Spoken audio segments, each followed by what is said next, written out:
YouTube, we are back. Holy smokes, we're back. What's up, guys? I feel like I never left. Sorry, we're running a few minutes behind here, but we're still kind of on time. We're good. We're good. We're good. What's up, chat? Everybody's in? It's not like we've been talking for the last half an hour already, or hour and a half already. Hour and a half. For you $10 patrons, we've got a special episode just for you. We got a very talky special, but it's good. It's a lot of we're gonna have some discussions about that. I can already tell. Yes. Some Facebook discussion group discussions. All right, so do some last minute checks here. Levels look good. Save the file. Okay. All right.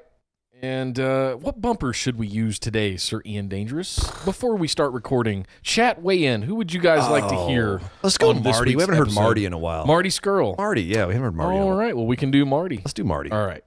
Well, guys, as we always kick things off. That's still one of my favorites. Of course. As we always do, we're going to kick things off with our good friends over at Blueberry. This episode of the Busted Wide Open podcast is brought to you by Blueberry. Blueberry offers the best media hosting, accurate listening stats, and their all-new PowerPress Deluxe sites, a no-setup WordPress website for your podcast with all the necessary links to share your show with the world built right in. If you currently produce a podcast and are looking for a better media host or looking to start a new one from scratch, head over to orbitaljigsaw.com/BWO and sign up for the best media hosting and a PowerPress Deluxe site to get your first month absolutely free.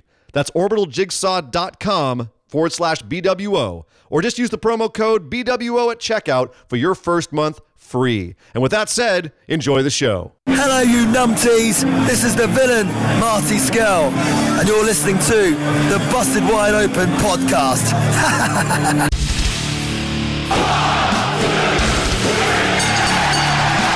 You're listening to the Busted Wide Open podcast, dropping the elbow on the hottest topics in sports entertainment and the world of professional wrestling. With your hosts, Nick Howell and Sir Ian Dangerous. Coming to you from the Orbital Jigsaw Network Arena in sunny Southern California.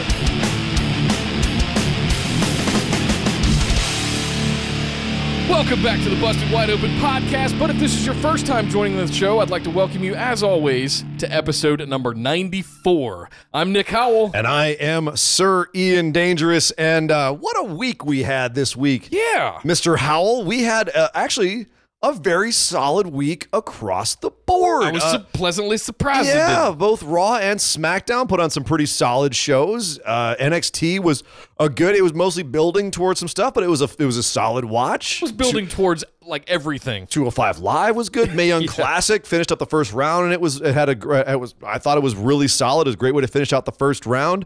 And New Japan. Oh yeah, another destruction. We got to talk New Japan. Oh yeah. Swerves, things happened.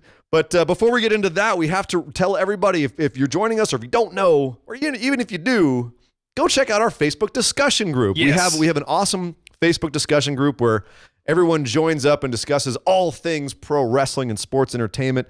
We put up memes, we joke about things, we talk about the shows while they're going on live. It's a great little community, and everyone there is a lot of fun, and I'm very proud of it. One of my favorite things is absolutely very proud of it. One of my favorite things is a lot of the legacy content that gets posted, or some funny playbacks of stuff from the 80s and 90s.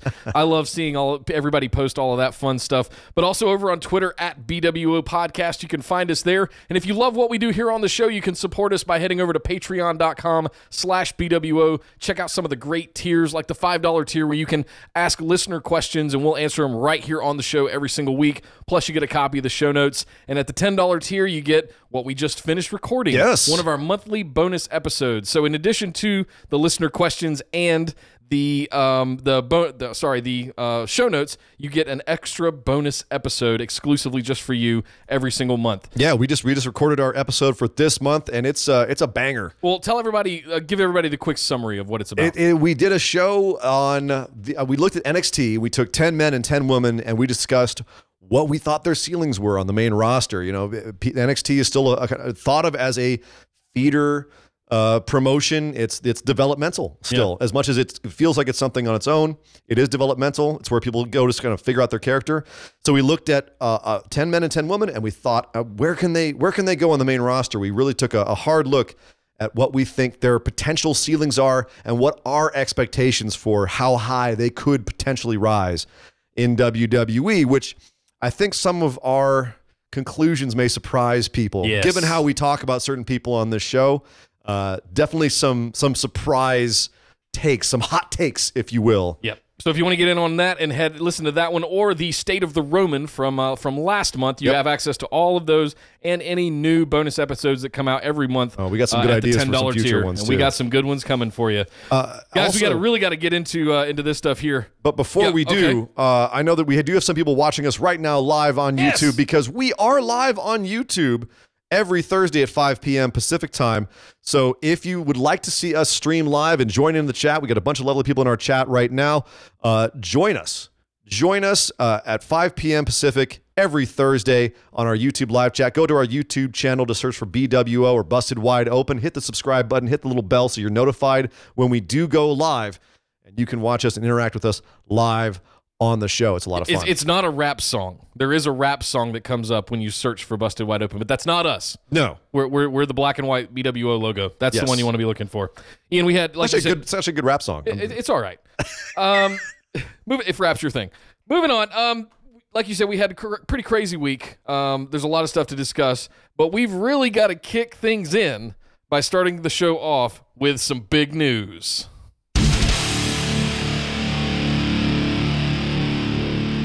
So the big news this week is more injury stuff, and it's frustrating because I think the reason that this is big news is because we're coming up on Evolution. We're coming up on the big women's pay-per-view, and we can do a whole episode on the legitimacy of that, and if they're just doing it to make everyone feel better about their Saudi show that they're having a week or two afterwards. Well, that's a whole different topic. Talk about a juxtaposition. Hello. Oh, boy. You can't be mad at us for not having any women in Saudi Arabia. We just had a whole women's show. Anyway, whole other topic. The big news this week is the fact that we have 3 major injuries in the women's division coming up on Evolution. Now, granted, we still have a month to go to Evolution, so this could work out. But we do know that Alexa Bliss is currently sidelined with some nerve damage. She had some numbness in one of her hands, which is bad. That means there's some neck issues or some nerve issues going on. Thanks, Nia, or thanks, Rhonda?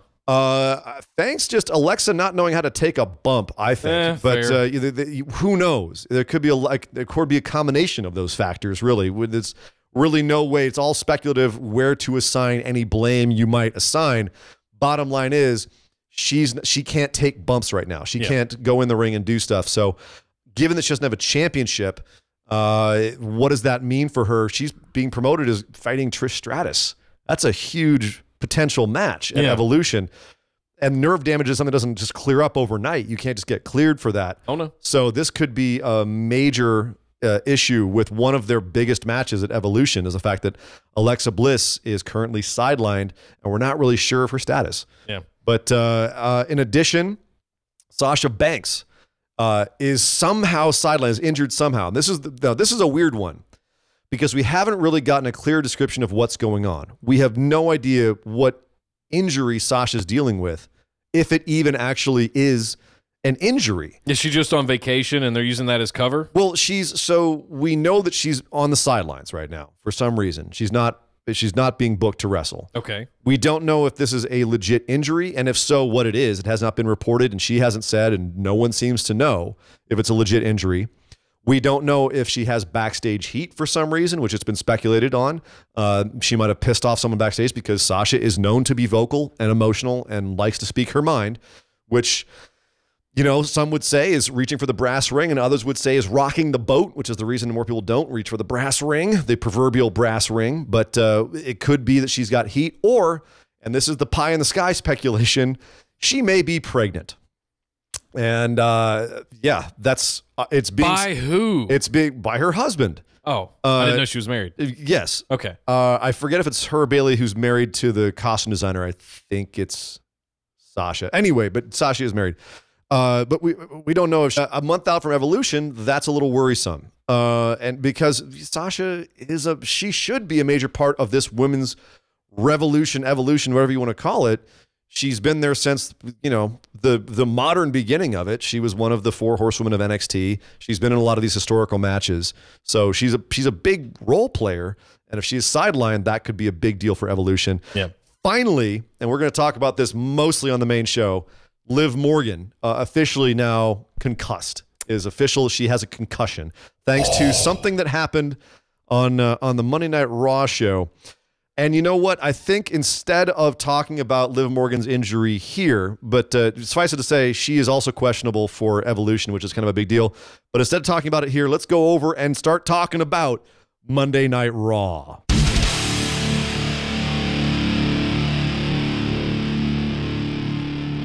So is we have a new authority, but is it the same as the old authority, or is it a new authority, or I don't understand what's going on because Triple H can't figure out if he wants to be a face or if he's a dick to the Undertaker.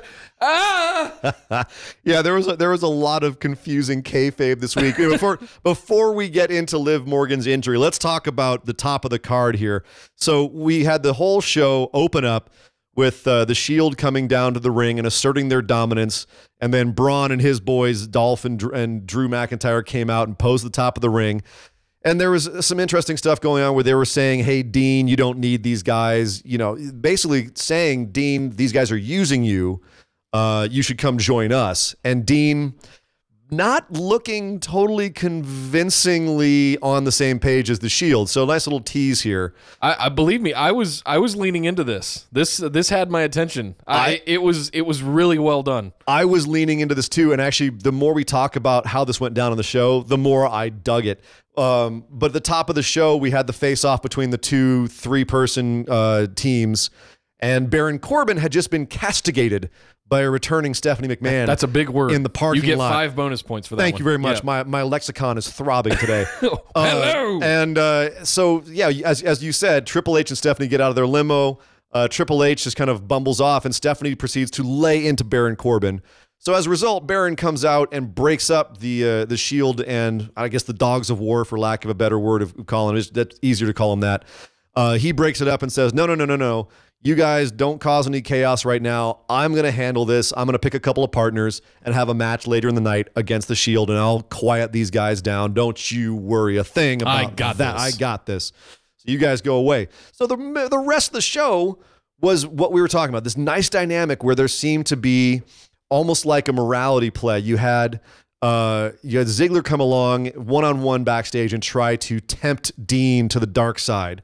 But then you also had Seth coming over and trying to tempt Drew to the light side, which of course made for a funny visual image when you have Seth standing next to essentially his final form. When his power level's over 9,000, he turns into Drew McIntyre. And even delivering the line, look in the mirror. Take a long, hard look in the mirror as they stare longingly into each other's eyes. All right. I had to pause it and laugh for 5 minutes straight. That was brilliant. That was really good. Remember those little like sponge toys you had as a kid? You put them in water and they grew? Yeah. Well, basically Drew just is the sponge toy that soaked up all the water. He's Seth that soaked up all the water. Anyway, so this was a nice ongoing thing, and it ended up in the match at the end of the show where you had Dolph and Drew and Braun sitting awkwardly at the top of the ramp while we had this match with the Shield versus Baron and his 2 partners, AOP. Yes. So we've been saying for a while that AOP needs to get more shine. They were in the main event tonight. They came from squashing jobbers to the main event. Hashtag out of nowhere. On Monday Night Raw. Yep. Are we happy with how they were presented here? Yes. You were happy with this? 100% okay with this. Because there is nothing else going on in the tag division right now on Monday Night Raw. And if you're going to have legit tag teams do something, having them do something with the guys that are at the top of the card. Yes, they are the tag champs. I'm going to do air quotes, meaning McIntyre and Ziggler. Having, the Revival come out and face them, and then AOP coming out and facing the Shield, all of that is good stuff. They're not burying the Ascension, at the bottom of the card off of Hulu that nobody gives a shit about. So even though AOP did lose clean here, you're okay with it? Yes.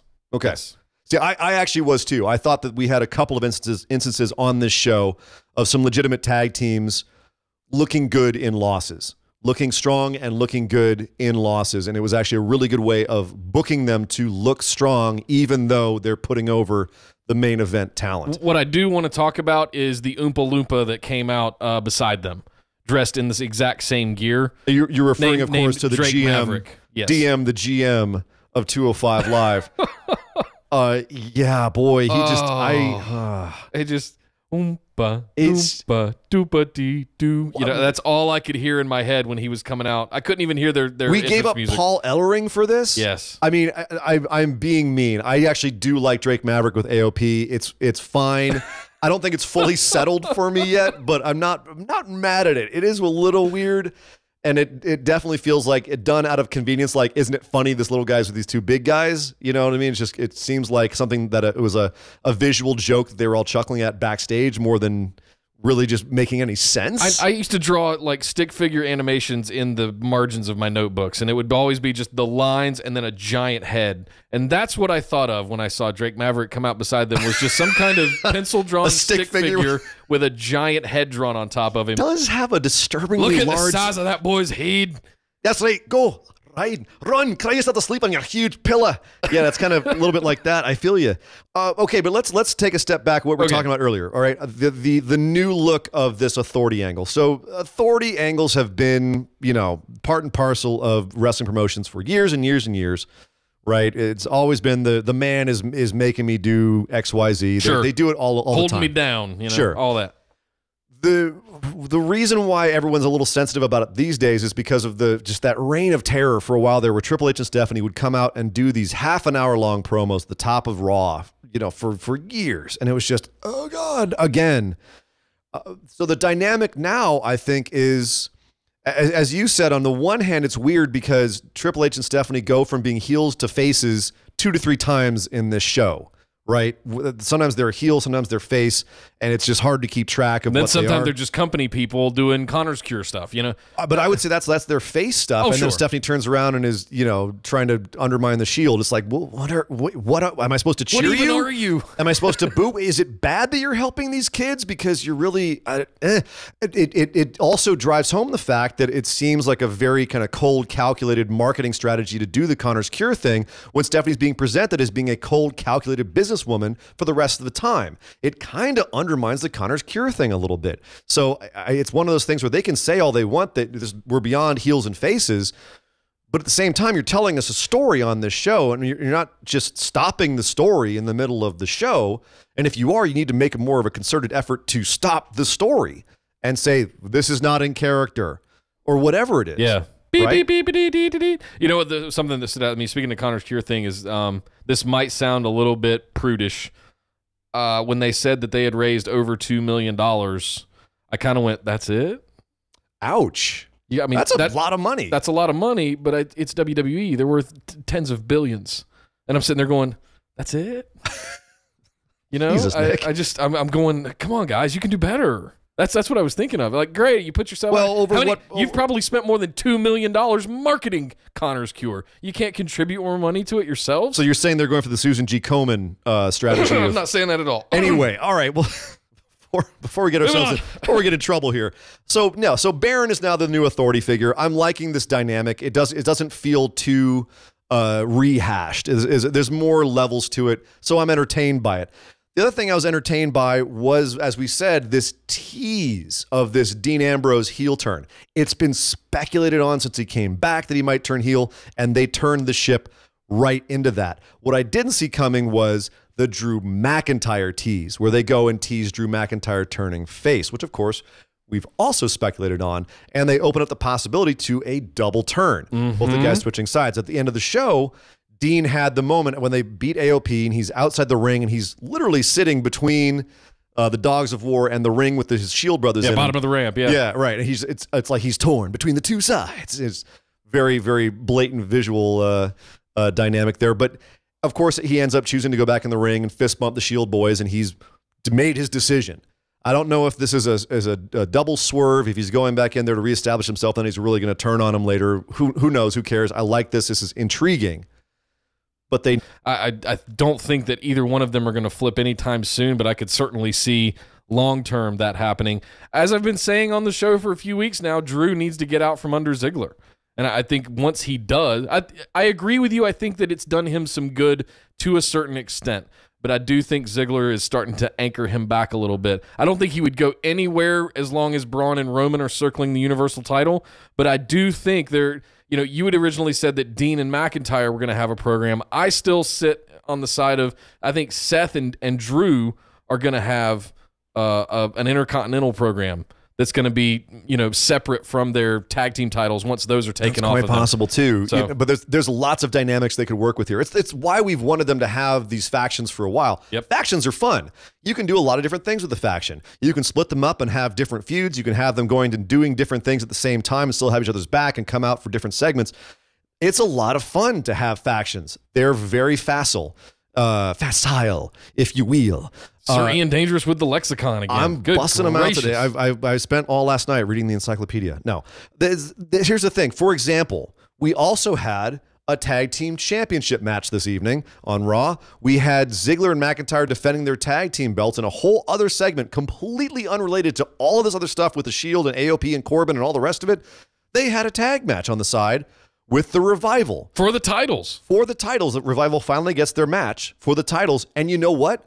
It was the best damn match on the main roster this week. It's the best I've seen the Revival look since probably NXT. It's every highlight that you will see of the Revival going forward, any package, will come from this match pretty much. This is the best they've looked.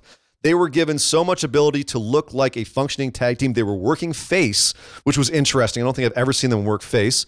But that meant they had a lot of high spots. For guys who always talk about they don't do flips, they were jumping off the top a lot. They did some cross bodies. They did, I think it was a tornado DDT at one point. Yeah. They looked great. There was a lot of really near finishes. The audience got into this. The Revival is really good at working at a pace that involves the crowd, and they showed that off here. And it's the best they looked. And as we said earlier, even in defeat, they put themselves over. They got over. They looked strong. And it's the best, I think, even as good as AOP looked in the main event, and they did look good, and they had some great shine moments where, guys standing toe-to-toe with Roman Reigns, Razor, I think. Razor just tearing down Roman Reigns in the corner and yelling at him the whole time. I loved it. Yeah. I think the Revival did an even better job of getting put over in this match and getting over with the crowd that before didn't really know who they were or care about them. Now they care about them. Yeah. They did, but they still look tiny standing next to Drew McIntyre. They do, but that's the thing. That's why I like the dynamic of this match. You had Dolph selling their offense like death, and that's what Dolph's great at, is making guys look good by selling his ass off. And then Drew got in there as the workhorse, as the wrecking crew, to try and save everything. But then you had these two little guys tagging up on him at such a pace that he couldn't keep up. It all worked. It was booked beautifully. Yeah. So, yeah, I loved this match. I love the dynamic, and I love finally, they seem to get what made the Revival special, and that is perfectly paced, perfectly timed, excellent, perfect execution, tag team wrestling. Yep. You know what wasn't perfectly timed, perfectly executed? All right, are you ready for this? Wrestling? Are we all ready for this? Because we were talking about Liv Morgan injury, and it's time. It's time. We've got to discuss one of the most controversial moments of the week. I don't even know where to begin. Brie mode. We'll start with Brie mode. So we had a 3. This is maddening. Oh boy. And I know you, as someone who just can't stand unsafe workers, this is gonna be, take some breaths while I'm setting the table, if you will. While I'm setting the stage, you take some breaths and get ready. So we had a 3-on-3 women's tag match. We had the Riot Squad, all 3 members of the Riot Squad, versus the Bella Twins and Natalya. This was set up last week when the Riot Squad ambushed Ronda Rousey, who was away on a press tour, I guess, this week. So her best friend Natalya teamed up with her other buddies, the Bella Twins, to have this match. Match pretty much starts off with Nikki versus Liv Morgan.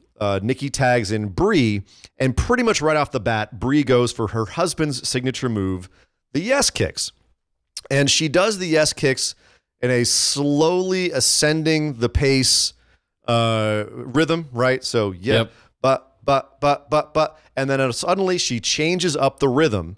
And of course, as Liv is selling this and moving her head back and forth and going with the rhythm that Brie has established, and Brie breaks the rhythm and kicks her right in the face. knocking her out instantly so that she falls forward into another knee to the face and then collapses on the ring and is barely able to stumble with Brie's help to the corner to get tagged out. And then a few minutes later is able to stumble her ass back into the ring for a major 3-on-3 suplex spot where the entire Riot squad takes a 3-person suplex from the Bellas and Natalya, and then Liv rolls out of the ring and is attended to by medical personnel for the rest of the match, which Ruby Riott and Sarah Logan work as a 2-on-3 and ultimately pull out the victory, making them look, by the way, like studs in a match where they're supposed to look like cheating heels. So that's the stage. Nick, would you please give us your opinions on Brie's botches here? By the way, the part I didn't mention was the fact that Brie did catch a receipt from Ruby Riott. Twice. What it looked like to us. Sarah Logan did a springboard over her head of Brie Bella into the ropes. Like a slingshot, like a fall-down slingshot. And Ruby was right there with a nice forearm shot to the head. But I don't know if you noticed as well with that. So Logan says, as she's pulling Brie up for the slingshot, she goes, forearm, right? Meaning you're going to take a forearm, right? Yeah. Because the person, if you're getting slingshotted by me, you're not going on offense. You're going to be, you're on defense still. Right. So both Brie and Ruby are coming in with their forearms, and Brie, because Ruby's coming forward, Brie forearms Ruby in the face again. And that's when Ruby gets that frustrated look in her face, gets into the ring and kicks the crap out of Brie right in the chest. Gives her a nice stiff one. Yep. So we had 2 major botches from Brie in this match. I want to say this. Yes, it was the Bellas. Full disclosure. I think the Riot Squad is coming around. I am. You guys know that I'm high on Ruby Riott. I picked her earlier this year to win the Rumble, and she's one of my top picks for the next up. Her and Ember Moon to kind of run the women's division. This is hard to watch because it's being crammed down our throats, and it's because it's business. That's what we really have to just accept. The Bellas are back because they are one of the top brands. I have theories that the WWE has fingers in all of their business pies. Oh, they're absolutely making money off of Total Bellas and all that Total Divas. Bella Radici wines. I'm sure of the stuff WWE's funding a lot of that stuff. All of the stuff that the commentary was calling out during this match. Oh, did you know that the Bellas are involved in this? They're involved in this. They're the Kardashians of WWE. They're the reality stars who really aren't good at anything but being reality stars. Yes. And, they can function for them. Nikki, I think, has now, strangely enough, surpassed Brie in terms of ring work, where she can get in there and, for the most part, not botch and not look like crap, which is shocking because Brie used to be the one that could actually get in and make things look relatively good. And whether that's ring rust and her just being out for a while, or her excuse, which was she put on 10 pounds giving birth, and so now she's not used to her new weight and throwing that around, which is why she botched the other week when she tried to do 2 suicide dives and botched both of them. Both of them almost, like, she could have really injured herself badly. Not to mention when she threw her like Brie trigger knees at Zelina Vega, almost broke her face. No, you did not just call them that. I called them that at the time. The Brie trigger. What? Sorry, Kenny. What? Oh God! Look, bottom line. Let me finish getting out what I wanted to say. I understand that from a business perspective that WWE has a lot invested in the Bellas, and what they are doing right now is counteracting anything good that you may have done by building them as a brand, as personalities, and as brand ambassadors to the WWE by putting them back in the ring. You had a really good thing going there for a couple of years with them just going off and being brand ambassadors of sorts and doing all of these side businesses and just pulling the slot machine and making a ton of money for you. Now that you're putting them back in the ring, we're keen to it. We see what's going on and we hate it, and we're going to stop buying their shit. But we're not. Listen to the reaction they get when they come out. It's not for you and me, Nick. We're not the demographic that's going to get the Brie stuff, even though you do watch Total Divas and Total Bellas. Not for them, though. Okay, but you watch it. Doesn't matter who you're watching it for, sure. Nick. So here's the thing. They will still bring them back and put them in the ring to give them the impression of being wrestlers. It's also frustrating that they're giving them this aura of being trailblazers in the women's division. because, you know, anyone who was watching and living through that time knows they're not. No. And if you want to bring them back into the ring, don't have them try to do things that are out of their wheelhouse. Brie should not be doing suicide dives. No. And as simple as you would think that the yes kicks are, maybe she shouldn't be doing those. Maybe one of the reasons why Nikki is actually looking semi-competent in the ring is because she's not trying to do anything that's too difficult.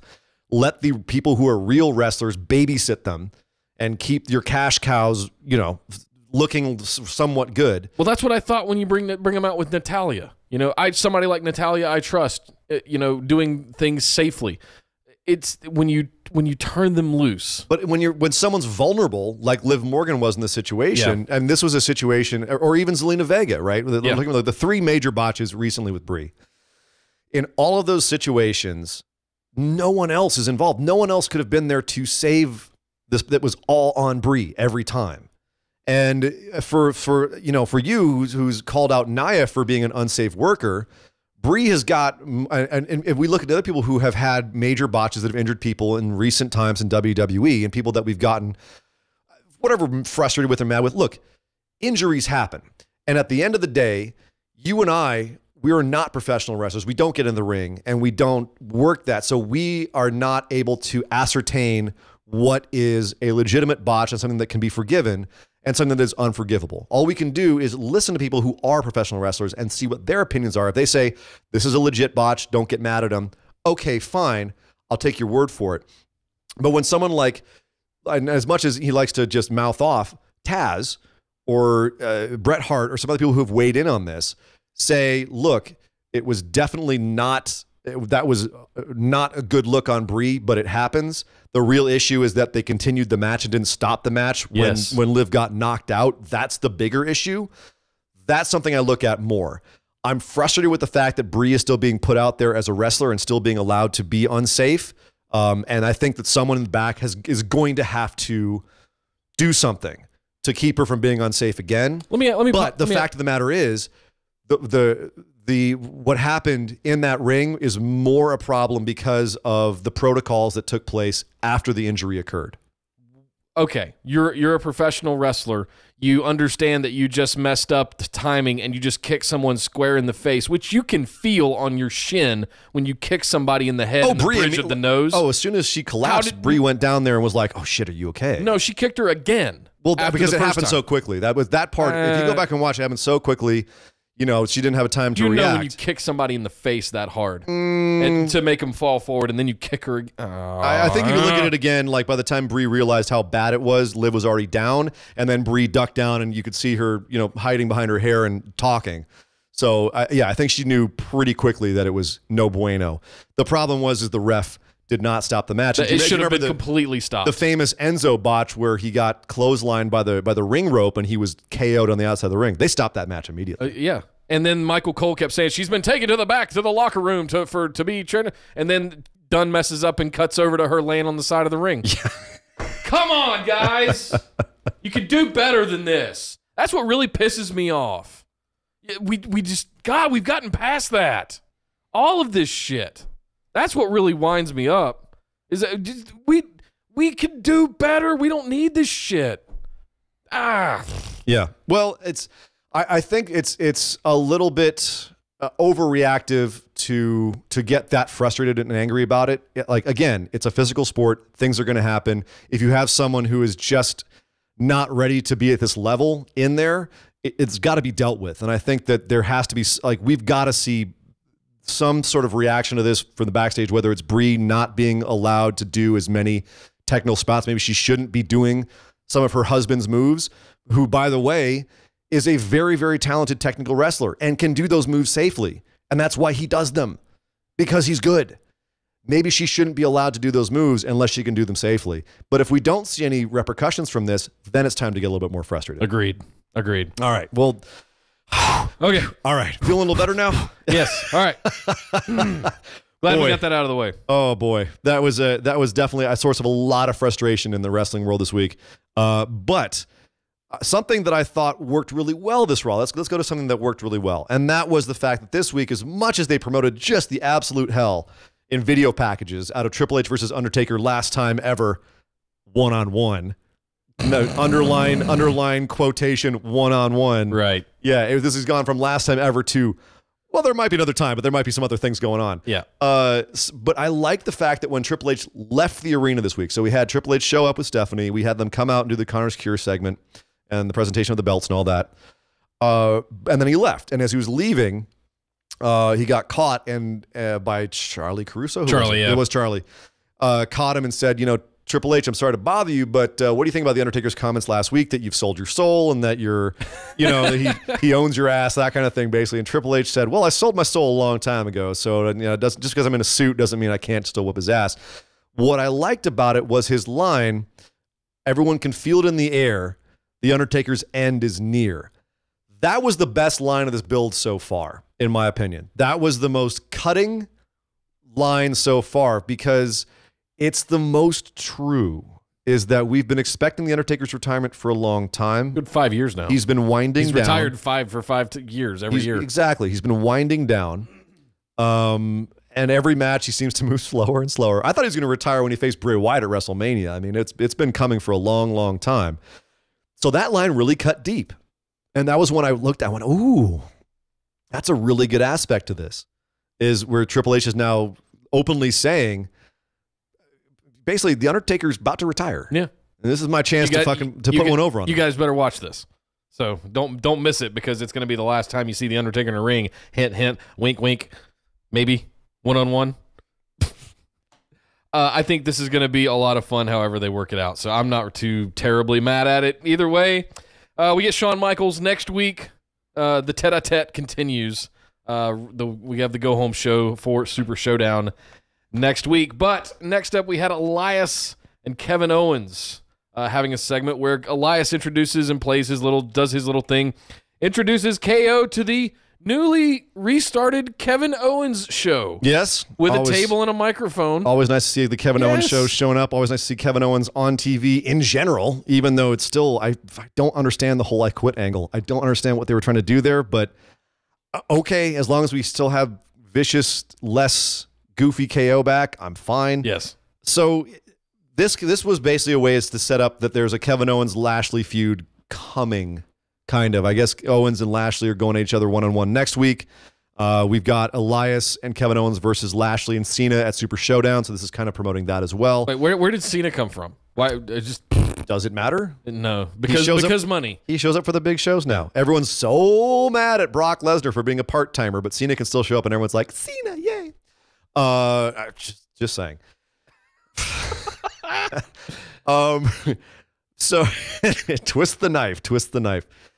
So this whole segment was fun. I love the fact that Lio Rush came out and they made fun of him, and Lio does a great job of taking it in stride. And he's so more than Drake Maverick with AOP, Lio Rush and Lashley together makes more sense to me. Yeah, it just seems to work better because Lio does feel like a hype man. He does. And he's also so massively talented. Like, Drake's fine, but Lio is legitimately so ridiculously talented in the ring that he can do these incredible athletic spots while he's running from the other guys after his mouth gets him in trouble. And it looks cool, right? And you're excited about it. And it does. And Lashley needs that. If they're going to have face Lashley, energy is what he needs. And Lio brings that. Energy, charisma, something happening. And Lio brings that. And this segment was a great example of that, with Lio coming out, hyping up the hometown crowd, Lashley's hometown of Denver, Colorado, hyping him up. And Lashley got one of the biggest pops he's had since he got back. It's working. Yes. It is working. And they were talking about, like, he's got an unfair advantage because he grew up in the high altitude of Denver. And I'm just going, wow. Okay, really, sure. guys? Okay. I mean, there's something to be said for that, but whatever. Are we excited about this, or is this just kind of Enzo Big Cass 2.0 kind of thing? Or, it is a little bit Enzo Big Cass, isn't it, with Lio Rush and Bobby Lashley? Yeah. Little guy with a big mouth and a big guy who kick your butt. A little bit like that. They just don't have the New Age Outlaws 2.0 promo entrance. Yeah, right. Right? That's the only thing they're missing. My man. That's pretty much all they got right now. But I'm so far, I'm liking where they're going with this. This could be a big resuscitation for Lashley, who has just been bungled since he got back to WWE, in my opinion. I really do hope that this Lio angle helps him. Because so far so good, I think. And as far as the match goes, I thought it was a pretty good match. Lashley and Elias looked good in the ring together, so it's, They did. Still nothing terribly exciting in the match. It's just two big dudes beating the shit out of each other. But I mean, it was that's fine. Fun. It was a clean enough match. It was well worked. Elias is just a really solid worker, so other stuff that happened on Monday Night Raw. This is all the stuff I didn't see, or if because you always watch Hulu, right? I always watch the Hulu edition, and if you do too, you enjoy these updates because this is the first time I'm seeing them. So go for it. So we still are having this feud between Ascension and Chad Gable and Bobby Roode, which I think says more about what they think of Chad Gable and Bobby Roode right now than anything else. But this week, Connor ended up beating Chad Gable mostly clean. Chad Gable going out there saying, "What would Bobby Roode do?" That was his whole point of going out there to the ring, and this is how I'm going to act. I don't know if they're going towards a Bobby Roode heel turn here or not. I have a theory. Remember I said that earlier? Okay, let's hear it. That was on our NXT spot. Okay, so here's my theory. What we know and love of Bobby Roode was his long reign in NXT as Dick Heel champ in a suit. And those are my favorite kinds of heel champs, is just mouthy Dick Heel suits or champs in suits. Mm-hmm. And I think what has happened here is that Face Bobby Roode project has failed miserably over the course of the last year. And I think what we're going to see now is kind of this phasing out. He's going to fizzle out and go away for 3 or 4 months and come back maybe at some point turning on somebody or coming out to challenge somebody in a suit or in some capacity that's not in a Ric Flair-esque robe singing Glorious. I think it's going to be something where they are going to turn him. I just don't know if it's going to be against Chad Gable or if it's going to be some other kind of interference. Some kind of interference is what I suspect. But I don't know. The sooner they get him in a Dick Heel suit set up, the better. I can't wait for it. You may have to wait a long time. I think at this point, this feud is going on so far down the card. I don't know if anyone will care if anyone turns heel here. This is going to be Mojo Rawley turning on Zack Ryder 2.0. Yeah. So we'll move on. Next. Moving on. We also had Nia Jax have a match against Alicia Fox. This really felt to me just as a promo that, hey, did you know that Nia just won the Game Changer People's Choice Award for being Nia Jax? And yeah, great. Okay, cool. You had Mickie James in Alicia Fox's corner, Ember Moon in Nia Jax's corner. Ember had a pretty monster move off the apron onto Mickie James, I got to say. She was the best thing about this match, which was essentially just Nia Jax squashing Alicia Fox for the most part. But what else would it be? Right. So, that's pretty much all it was. And then also we had a Finn Balor versus Jinder Mahal match, which I would say was just a promotion for the Mixed Match Challenge because you had Finn's partner in his corner, Sasha Banks, and you had Jinder in his corner with Alicia Fox. So, and you sort of established the dynamics of both of those teams. Yeah. Excuse me, Bayley was in Finn's corner. Well, I did notice something on the regular show on Hulu was a lower third graphic where I thought it said Mahalika. And it's apparently Mahalisha. Well, they left one of the eyes out right before the A at the end, so it said Mahalika. And I was saying, is that Metallica somehow? Like that would be so much cooler. Yeah, so I was going Mahalika. And then I heard him say Mahalisha. Enter Jinder Man. Oh, no. Yes. Master of Shanties. So Mixed Match Challenges is firing back up next week? For whom the gong tolls. What? Okay. Mixed Match is firing back up next week? It's ongoing right now. They just started. Yeah, okay. and this week Mahalisha had a match, so I think this was kind of a promotion for that. Hey, by the way, Mixed Match Challenge, guys and girls wrestling at the same time. Don't forget, yay, Facebook Watch. No plot here other than that. And the last thing I want to talk about on Raw before we move on is the fact that during the Connor's Cure segment, you had pretty much the entire locker room at the top of the ramp. And again, with the heel-face dynamics, where you have the heels standing almost next to the faces that before you could barely keep separated, but now they're just standing there next to each other, just completely breaking kayfabe. They always do this, though. Why is Kevin Owens out there for this stuff? At least he had the common decency to have his hands in his pockets while everyone else respectfully had their hands in front of their stomachs and tried to look like they gave a crap. Like Kevin Owens was at least physically giving you the impression of being a heel, but it really bothers me. Like, if you want to have all your faces out there, fine. But to have your entire roster out there, just they need I don't know. I'm nitpicking. They flip off the kayfabe on-air light. That is before they do that. Yeah, I think who just said that in our I did. Oh, you said that in our It's like comment having section. you said they needed the kayfabe alert or something like that for the audience, and I said, well, it's kind of like an on-air for sign. a radio booth. They need to flip it off before that happens. Yeah, man, just something. Be like, okay, now this is not the story. Right. All the characters are going away for a second. I don't know. I still don't know why, other than to kind of pat themselves on the back for everything that they do. They have this in the middle of their show, and have it feel like part of their show. It still feels it just doesn't fit. Yeah. Is it okay that none of the Raw championships are being defended at Super Showdown? Ask someone from Melbourne. I mean, they're not obviously not are paying they just enough. paying for names? They're paying for names, not for title. It's a glorified frickin' house show. And I noticed that all of them are almost all of the matches are tag matches to an extent. Pretty much. And it's just showcases. Yeah.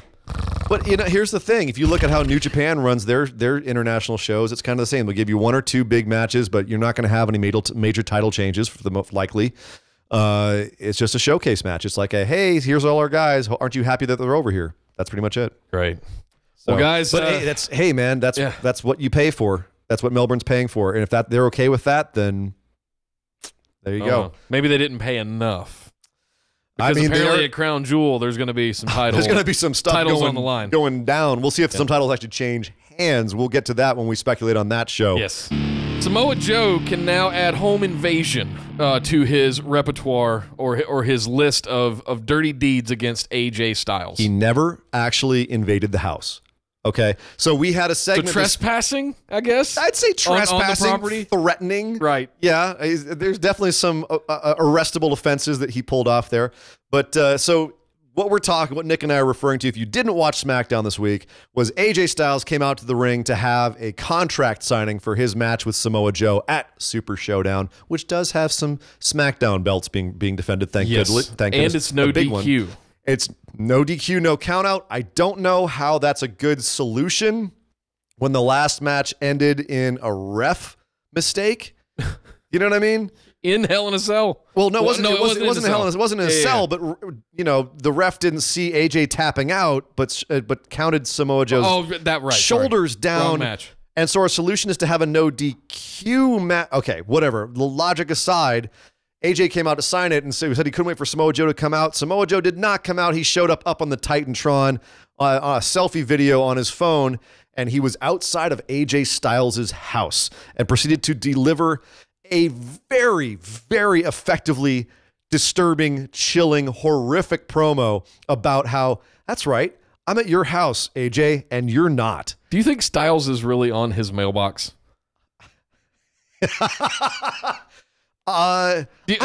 house was that? Who cares? Whose house was that? Fine. Okay, so was that on the Universal lot or something? That was what you had a problem with? No, it was like the first thing I noticed. Like, is his last name really Styles? That's his real name. Is it? I believe so. I don't think so. I think it is. Okay. But anyway, the bottom line is this was a segment. The rest of the stuff was straight up Samoa Joe. We've seen this before. We've seen this before be effective and not effective. And we've complained before about this feud between AJ and Joe being too much about Joe being obsessed with Styles' family and how that could end up being really weird and awkward and kind of damage Joe's character. We don't want him to slip into DDP stalker for the Undertaker mode because, dear God, that's one of the worst angles in wrestling history. Yeah. And fight me. It's one of the worst ever. You ruined a guy as over as DDP on that angle. Joe nailed it here. Again, I don't know if Joe can do anything wrong. He was terrifying. And the way that he just slowly got closer and closer to the door, how casual he was, he came across as a serial killer. He came across as a truly disturbed guy who you genuinely didn't know what he was going to do when he got into that house. And the way that it ended with him ringing the doorbell and going, ding dong, daddy's home, cut to black. And that was it. That was the end of the show. That was the end of the whole show. That's how they closed. Now, the one thing they could have done that would have been better, producer here, have him actually open the door, walk in, and have his back to the camera and him just doing an, oh, Wendy, fade to black, and we cut out there. They didn't even need that. Oh, man, that would have been so good. But I agree, it was fantastic. If they had him actually going into the house, then you cross into the home invasion. Like these days, I don't know if you could pull that off. Yeah. You know what I mean? Wendy's got a gun! Yeah. thinking back to Stone Cold coming in on cut to black and you get gunshots and then the no, CD goes off. You cut to the static like in the Stone Cold segment. Oh yeah, the yeah. historical home invasion says the bars, the color feed bars cuts out. Oh my God, Pillman's got a gun. Wendy's got a gun. Oh, that'd be hilarious. Wendy's got a gun. Sorry, never mind. Why would you? Okay, all right. So I love this. Again, Joe pulls gold out of crap. Oh yeah, you know what I mean. Like this could have been really bad for this feud. It ended up being great. It makes Joe look genuinely disturbed. I liked the fact that he had a rationale for it, where he said, "This is about consequences. You stole a match from me, so I'm going to go to your house and mess with you. This is the consequences." And AJ genuinely looked terrified, which, it's hard to get AJ to act natural, but he genuinely, for the most part, he had some very stilted lines, but it was great. This was good. This was shockingly good. We opened, that's how we closed the show. We opened the show with what appeared to be the set of Miz TV, except Miz was nowhere to be found, only to be replaced by R-Truth and Carmella for a segment of Truth TV. What? I loved it. I thought it as well, just like Cedric. And I love the way that Truth has a unique way of interacting with the audience. You don't see a lot of wrestlers play to the audience as well as he does. What was ironic is one of the reasons why he kept turning over his shoulder and playing to the audience behind him is because if you saw some of the shots of people who were there, that entire hard cam side was tarped off. A third of that house was empty. So he couldn't play to the crowd in front of them and get the crowd behind him riled up because there was no crowd in front of him. So Raw this week, by the way, this is a little aside. Raw this week had the lowest ratings of the modern era for a Raw. The lowest. The new record for the lowest ratings for a Raw in the modern era. Granted, they were going up against a lot, Monday Night Football, et cetera, et cetera, et cetera. Yeah, it is football season brutal. again. SmackDown was actually up. Not year over year. It's still down year over year, but it was up in the ratings and it was doing better against Raw this week. So, but then the live attendance is still brutal. Stop charging $200 for a ticket and giving us this show, giving us a half an hour Connor's Cure segment in the middle of our wrestling. Right. Frankly, and it's hard to say. I mean, I'm all for please give to children's charities by all means, but St. Baldrick's. At any rate, all right, Truth TV. This was a lot of fun. First of all, Truth and Carmella. Carmella now apparently a face. Also now with maroon hair? What would it even be? Burgundy. Burgundy. Yeah. Yes, a nice burgundy. So Merlot. I thought it was more of a Cabernet, Right. Perhaps a late 2017 Pinot Noir. So Carmella's got new hair. She's playing face. She's now, because she's also in the Mixed Max Challenge with R-Truth, they're now a pairing, and I like it. R-Truth is still over as hell. We're continuing the wine analogies with pairings, by the way. Yeah. I've seen you're bringing the cheese. Yes. All right, so they made a great pairing. This was a really funny segment. They even had a 7-second dance off as you do in the middle of Truth TV. They brought out Daniel Bryan to talk about how he's feeling and how the Miz is, him and the Miz are going on. Long story short, the segment was made to bring out the Miz, and then Miz and Daniel Bryan had a little back and forth where R-Truth got involved as well, and it was just a way to redefine the Daniel Bryan and the Miz feud. Now that the wives are no longer part of it, we have to get back to the basics. Here's the thing. So what they're establishing now is that the Miz is crafty. He'll do anything to win. That's why he's successful. Daniel Bryan is honorable, and he wants the big title, but he doesn't really have the killer instinct anymore. And so he's not willing to break his own moral code. And Right. that's the angle that we're building now is Miz will do anything to win. Daniel Bryan won't. Can Daniel Bryan still win without cheating? That's what this whole segment was about.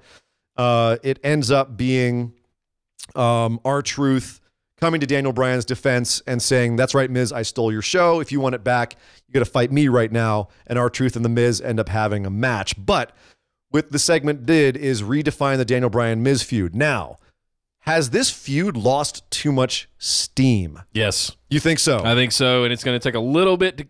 I don't think it'll take a lot to kick it back into gear, but I've cooled off since the pre-SummerSlam build that they did for it. It was just, Yeah, and Truth even said some of it here when Daniel Bryan came out. He's like, look, you guys have been at it for 8 years, and you had these great rival, all this stuff. And he tried to amp it back up, but I found myself just going, unless it's just them, I don't care. Yeah, I want to get them in the ring. I don't give a shit about any of this auxiliary crap. But now we've seen him in the ring. They've had the physicality. So what more is there? And I almost think they need to. But I don't feel like we've dialed it up to 11. It hasn't. No, it hasn't. At least AJ and Joe has been ramped up to white hot at this point. Like they genuinely have some beef. I feel like the Daniel Bryan Miz feud is more like in our heads. Like it's more of a cerebral feud and isn't really connected with viscerally. It's not viscerally connecting to people right now, at least not to me. So they need to find that again. They need to find that visceral aspect of this feud that we're not seeing right now, and that's the only thing they can do to really build this back up. Because right now, I think this feud lost its way with the inclusion of the wives. Unfortunately, that you nailed it right there. That's exactly where this whole thing went wrong. Trying to promote the MMC and involving the wives and bringing the Bellas back, and it threw a big old ice bucket challenge. It threw a big old bucket of water on something that was really hot. Yep, we'll see where it goes. Speaking of wives getting involved, we need to talk about what the hell happened in Milwaukee, and by that I mean it's Aiden Day. Over here on Smackdown Live. So Rusev Day, as we saw last week, has broken up. Aiden finally turned on Rusev, beat him down the middle of the ring. His frustrations came out. This week, Rusev and Lana trying to get to the bottom of what's going on in Aiden's mind. They go to the ring, call out Aiden. Out comes Aiden to explain what is going on. And Aiden basically says, Rusev, you and I were a good thing. I made you the hottest commodity in WWE, and together we were unstoppable. Then Lana came along, and it all went to crap. Water in the cracks. And if you want to side with Lana over me, then why don't you ask Lana, your honest, so totally honest wife, why don't you ask her what happened in Milwaukee? Drops the mic and leaves. Oh! The whole crowd was chanting Milwaukee for the rest of the show. Yep. This was... Okay, before I almost got hyperbolic on it there. Right. It's a little bit Vince Russo. It's a little bit tawdry. It's a little bit, exploitationistic. But at the same time, so far, it's walking that line where it's intriguing without being too tawdry. Yeah. Or vulgar. Or vulgar. Yeah. Exactly. Great way of putting it. Yep. It's not vulgar. The way that Aiden delivered that line was like, well, I'm sure she told you what happened that one night in Milwaukee. He almost seemed sad and resigned. It wasn't this mean-spirited, like leering thing. It was like a genuine sadness and concern, and there was more to it. There's more layers to it. Like our minds make it go straight towards, oh, she cheated on Rusev in Milwaukee one night, when it's going to be something like she skipped out on a check or something. It's they're building it to be this thing that probably never even happened, but it makes for God, it's good TV. It is. That's the drama. Well, it's, everyone always says wrestling is, a soap opera with sweaty, half-naked guys, right? Yeah. Well, this is soap opera stuff. This is classic wrestling soap opera. That being said, it could very easily become the dark side of that. And hopefully it doesn't go to that. I like the fact that for the rest of the show, instead of getting tawdry and weird about it, Rusev just kind of seemed like he was contemplating it. He wasn't really sure. He didn't want to believe Aiden, but at the same time, like he was just kind of, I don't really know what to think. And Lana was just freaking out going, I literally don't know what he's talking about. Yeah. I can't believe you're believing him. I have no idea what he's talking about with this Milwaukee I don't even thing. remember when we were in Milwaukee. By the way, I did check the hotel room scene where Lana seduced Enzo. Yep. And I thought that might be it. That took place in Austin. Oh, okay. In December 2016 So I thought that might be... But Rusev was there, though. It was a whole ruse where Rusev came out and beat his ass. Yeah, but that's the only thing I could think of. Rusev? Anyway, stop. Nobody? But at any rate, this, I'm liking where they're going with this. Yeah. And they're performing it well. Keep on this tack. Again, like you said, I hope it's fine if it's just Aiden making something up. And we find out later he's just making something up to try to drive a wedge between them, and that's his evil plan. Because here's the thing. We know that Aiden's not going to be a physical match for Rusev, so if he can outsmart him, now we have an interesting feud. Well, before they all walk off, Becky Lynch out of nowhere just walks up and goes, hey, what are you guys talking about? Or I don't remember what she actually said to him, just casually. What did happen in Milwaukee? Yeah. And they're both kind of like, oh. So Lana God. just snaps back. It's none of your business. Whatever. So ultimately ends up in a match as the main event of SmackDown Live. Lana gets in the main event with the women's SmackDown champion, Becky Lynch. Okay. Well, just Becky says, it's my division now, and I don't like you, so I'm going to beat your ass. All right. And she did. And everyone chanting Becky. Like they're okay. We'll get into more Becky in a second, but yeah, they're doing a really interesting thing with Becky right now. We'll get back to her and the Lana match in a second. Let's real quick before we do that talk about the U.S. title. Well, it wasn't a U.S. title match. It was the U.S. champion having a match against Ty Dillinger. Nakamura versus Ty Dillinger. Typical Ty Dillinger match these days. He gets a little bit of offense and some babyface shine. And then right before he goes on the offense and has a chance of winning, another heel comes along and beats the crap out of him. Randy Orton shows up out of nowhere, beats the other crap out of Ty Dillinger. And where did Shinsuke go? He came back around at the end and gave him after Randy beat him up. I understand Ty was Shinsuke's well, let him it happened with Jeff Hardy too. So Jeff Hardy was having matches with Shinsuke, and then Randy Orton would just show up and beat the shit out of Jeff Hardy, and Shinsuke would just disappear. Well, this is the thing I wanted. And he did it again this week. This is what I wanted to talk about. Was Shinsuke at the end did give a Kinshasa to Ty against the what is it? What would you call it? Like apron, the LCD, the LED board, whatever. Yeah, the LED board on the side, which did look really brutal. It looked great. They killed Ty. He's dead. My God. But this is the thing. So Randy keeps showing up to interfere with Shinsuke matches. At some point, are they going to reveal to us that there is some communication going on here between Randy and Shinsuke? Because otherwise, it makes Shinsuke a prop for Randy's feuds. Right? It's just and indirectly the U.S. Championship as well. It makes it an afterthought, and the more interesting aspect is Randy. Yeah. And that's not cool. Like, if every week when Shinsuke has a match, is Randy going to show up? It's not about, is Shinsuke going to retain the United States Championship? It's, is Randy Orton going to show up out of nowhere? Which is fine if you define what their relationship is and say that, Randy doesn't really give a crap if anyone about Shinsuke, but he does like messing with anyone who's going, like, anyone who's on that level, I'm just going to mess with them. I don't know what. I'd like to actually see that belt get legitimately defended on TV every now and then. Because it is one of the more popular ones that does get defended on TV, arguably the most often. We haven't seen it since Shinsuke's had it. And there's no way that Shinsuke and Randy are going to fight necessarily because they're both just scumbag heels. Yeah. So that would be I don't know if they could pull off that dynamic. Will in our comments just talked about that. You'd think that Shinsuke would eventually get mad at Randy, except that I wouldn't think he'd get mad at him because Randy keeps keeping people from beating Shinsuke. Yeah, he gets to keep his belt. Yeah. Every time Randy interferes, he's cool. I'm still champ. Yeah. Randy's helping me.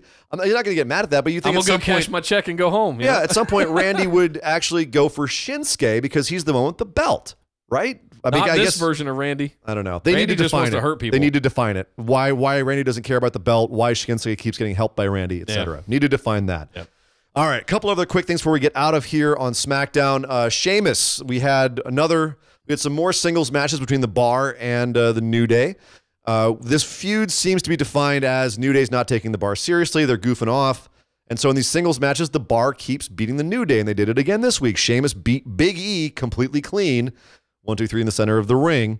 So 2 weeks in a row, the Bar wins singles matches, which to me just says that, well, New Day will get serious by Super Showdown and they'll retain their titles. Right. That's all I see. This was actually a really fun match, and it was two big hosses beating the shit out of each other, and you guys know I love that. It was fine. It was serviceable, but I agree with you. It's kind of an indicator. The Bar ain't getting them yet, if at all. So I would like to see them get it at some point, but I don't see it here. I don't see it happening at all, frankly. Next up, we had the thing we were talking about earlier with Naomi and Asuka facing off against Sonya Deville and Mandy Rose. Yeah.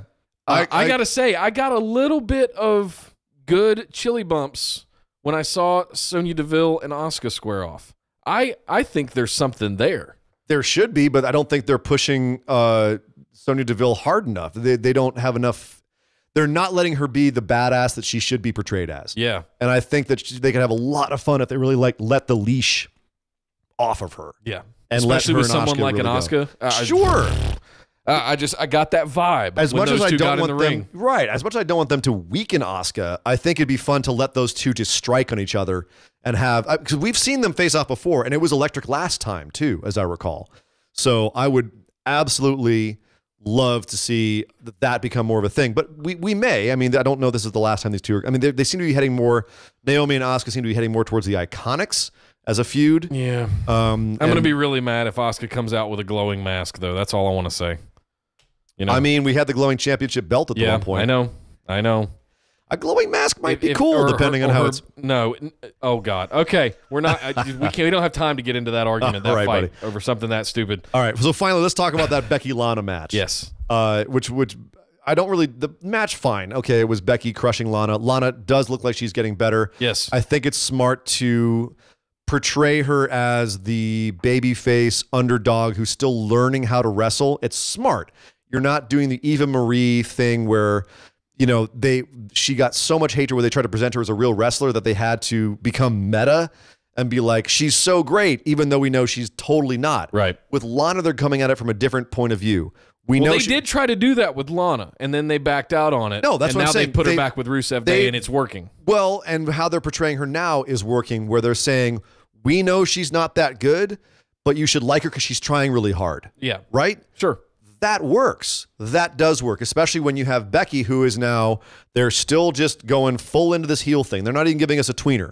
They are portraying her as a heel, and they're saying, cool, if you want to cheer a heel, but she's a goddamn heel. She's going to attack Charlotte from the back as Charlotte's doing a photo shoot in the back of the arena. She's going to attack her and stand over her and gloat. She's going to, you know, talk crap to poor little Lana in the back and then beat her down in the ring. Becky is a full-on heel. There is no tweener here. All she needs to do is give her double fingers and pour beers on her, and you know, Becky 316. But that's too cool. That's the problem. I know. We're one step away from that, and it's not going to go over the way you think it's going to go. WWE. Isn't that just WWE being bullheaded? You have the possibility of having a huge star by letting her just be a badass tweener, but instead they're going, no. Yep. We don't care what you do. Yep. It's more of that typical, we're not going to turn the ship with the audience reaction. We're just going to go with what we think is going to work. Now, this ain't going to go the way you think it's going to go, WWE. And it's not at all. By the way, those Becky 316 shirts are kind of flying off the shelf. I think people have caught on and are starting to buy them. If you guys want one, head over to orbitaljigsaw.com/store. Get them before they ruin Becky Lynch. Right, well, yeah. Get yours now, because when they ruin her, I'm taking it down. So limited time run for those. I think you should just add 2 middle fingers to them. Yeah, and a couple of beer cracking up at the top. double down on it, man. They're doubling down on the heel thing. Why I'll not? Make a couple of different variations for it. Yeah, toss. Butters in the chat just said toss Becky beers in the middle of the ring. Yeah, as long as you toss her Killians. Yeah. Oh. Or Guinnesses. Well, guys, that's it for the main roster, Raw and SmackDown, but we still got a lot to go. Oh, my God. Oh, man, New Japan. And NXT was really good this week, too, but we got to start off heading over to the wide world of wrestling. So starting off with NXT at the top of the show, William Regal comes out to tell us all where he's at with the Aleister Black investigation. Who beat up Aleister Black and left him lying?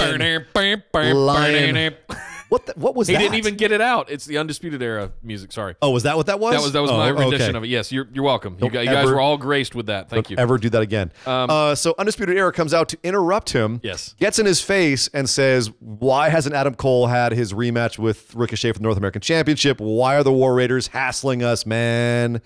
And William Regal says, "Cool, you're going to hassle me. I'm going to mess with you. Okay, Adam, you want your rematch? You got it. A 3-way. By the way, let me pause for effect here because as my skin tingles and my goosebumps rise, Adam Cole in a 3-way match between Ricochet and Pete Dunne. Triple threat for the North American Championship. I'm calling it now. It may end up being the greatest match in NXT TV history.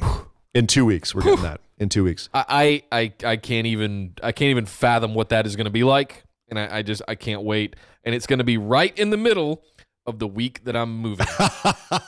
And if I have to watch it on an iPod or something, I'm going to watch that match. Watch it on your iWatch. Right. Yeah. If that's even possible. Can you watch NXT on your Apple Watch? I don't know. That's interesting. All I know is that match has already been taped. So beware of spoilers online. No. Nobody say shit. If you're I'll ban your ass from the group. It has been taped. and from all the reports I'm seeing, it's going to live up to it. Yeah, it's going to be legendary. We also had the rest of UE get put into a tag match against the War Raiders. So that's what you get. Who? The Wall Waiters. Wall Waiters. Yeah. Wall Waiters. All on the hunt. So that's happening as well. William Regal once again establishing why an intelligent face GM is always one of my favorite. Like, it's just one of the best things. Yeah. It's so great, especially when you have heels running around, just causing chaos. Yeah, it's great. I even like then you can have like heels like Samoa Joe come in and get a Regal and just cause chaos and make it really hard for him. It's a lot of fun. I like what they're doing with Paige as well, but she still gets flustered a lot more than Regal does. Regal has that, that respect about him, that aura. Yeah. So no, this was a lot of fun. We also had a Gargano promo, a promo from Johnny Gargano. It seems like he's turning the corner. We're getting the beginning of the redemption story. He says, I went home, I thought about it. I want to get back to being good old Johnny Gargano again. Which I'm thinking is not what you think it is. Okay. I'm thinking that this is their way of saying, look, Johnny's back on the path of righteousness. He's going back in the right way. And then when it's revealed, as I'm calling it every week now, is when it's revealed that Johnny Gargano is the one that beat down Aleister Black. I'm just saying. Just wait for it. You'll see. But he met up with Candice, who had a little stare down with Tommy Laren. Lacey Evans. With Lacey Evans. Out in the parking lot, and it looks like Candice and Lacey Evans are headed towards a feud. What? God. What? That never mind. Well, between Stand By Your Man and The Woman's Right and all the rest of it? No? You don't see No. You're not seeing the parallels? No. All right. That nincompoop. You talking about that dumb blonde on Fox News that's... Moving on, Velveteen Dream also had a little promo backstage where he subtly accused, maybe not so subtly accused, Ciampa of being the one that attacked Aleister Black. So it looks like Velveteen's headed towards a title feud with Ciampa, with Tommaso Ciampa. I am all about that. Yes. Velveteen versus Ciampa. First of all, it's a great way to get Ciampa over as legit champ. And it's going to be some Velveteen working face. Was Velveteen cleared of the attack on Aleister Black? Or is he just finger pointing everywhere else? Everyone's finger pointing everywhere. They're trying to keep, they're trying to keep everyone under suspicion. Got to keep the game of Clue going. Yeah. Oh, well. So, again, I think I know who it is. Okay. I disagree with you. I don't think it was him. Well, we shall see, won't we, Nick? Okay. Okay. We'll see if this is every other pay-per-view or if it's just WrestleMania. Based on your picks. We also had some matches. We had Lars Sullivan have a match against Victor Orchant. Also, previously known as Vordell Walker. Oh, yeah, Walker. Yeah. Yeah. That's why he still had it on his pants. He's only been in NXT. He hasn't been in NXT long enough to get new ring gear. Oh, this poor guy. Well, he got murdered by Lars Sullivan, at least until until EC3 came out. Yeah. And EC3 beat up Lars Sullivan, made him take a powder, take off up the ramp. And so it looks like we're heading towards an EC3 Lars Sullivan program, which we'll see. We'll see. If it's anything other than Lars Sullivan completely just dismantling EC3, I'm going to be disappointed. I am. All right. I'm not high on EC3 right now, other than his mic skills. All right. That's kind of about it. I'm going to change your name to Mark Sullivan. Yes. So we also had, and also in matches, we had The Mighty against the Street Profits, who came out with their cup. Yeah, well, they stole the Black Solo cup. They stole their cup and they stole their chains. Their bling. Yeah, which apparently the Street Profits are really not happy about. But yet, when the cup and chains fell into the middle of the ring, neither member of the Street Profits went to grab them. I guess it's not that big of a deal.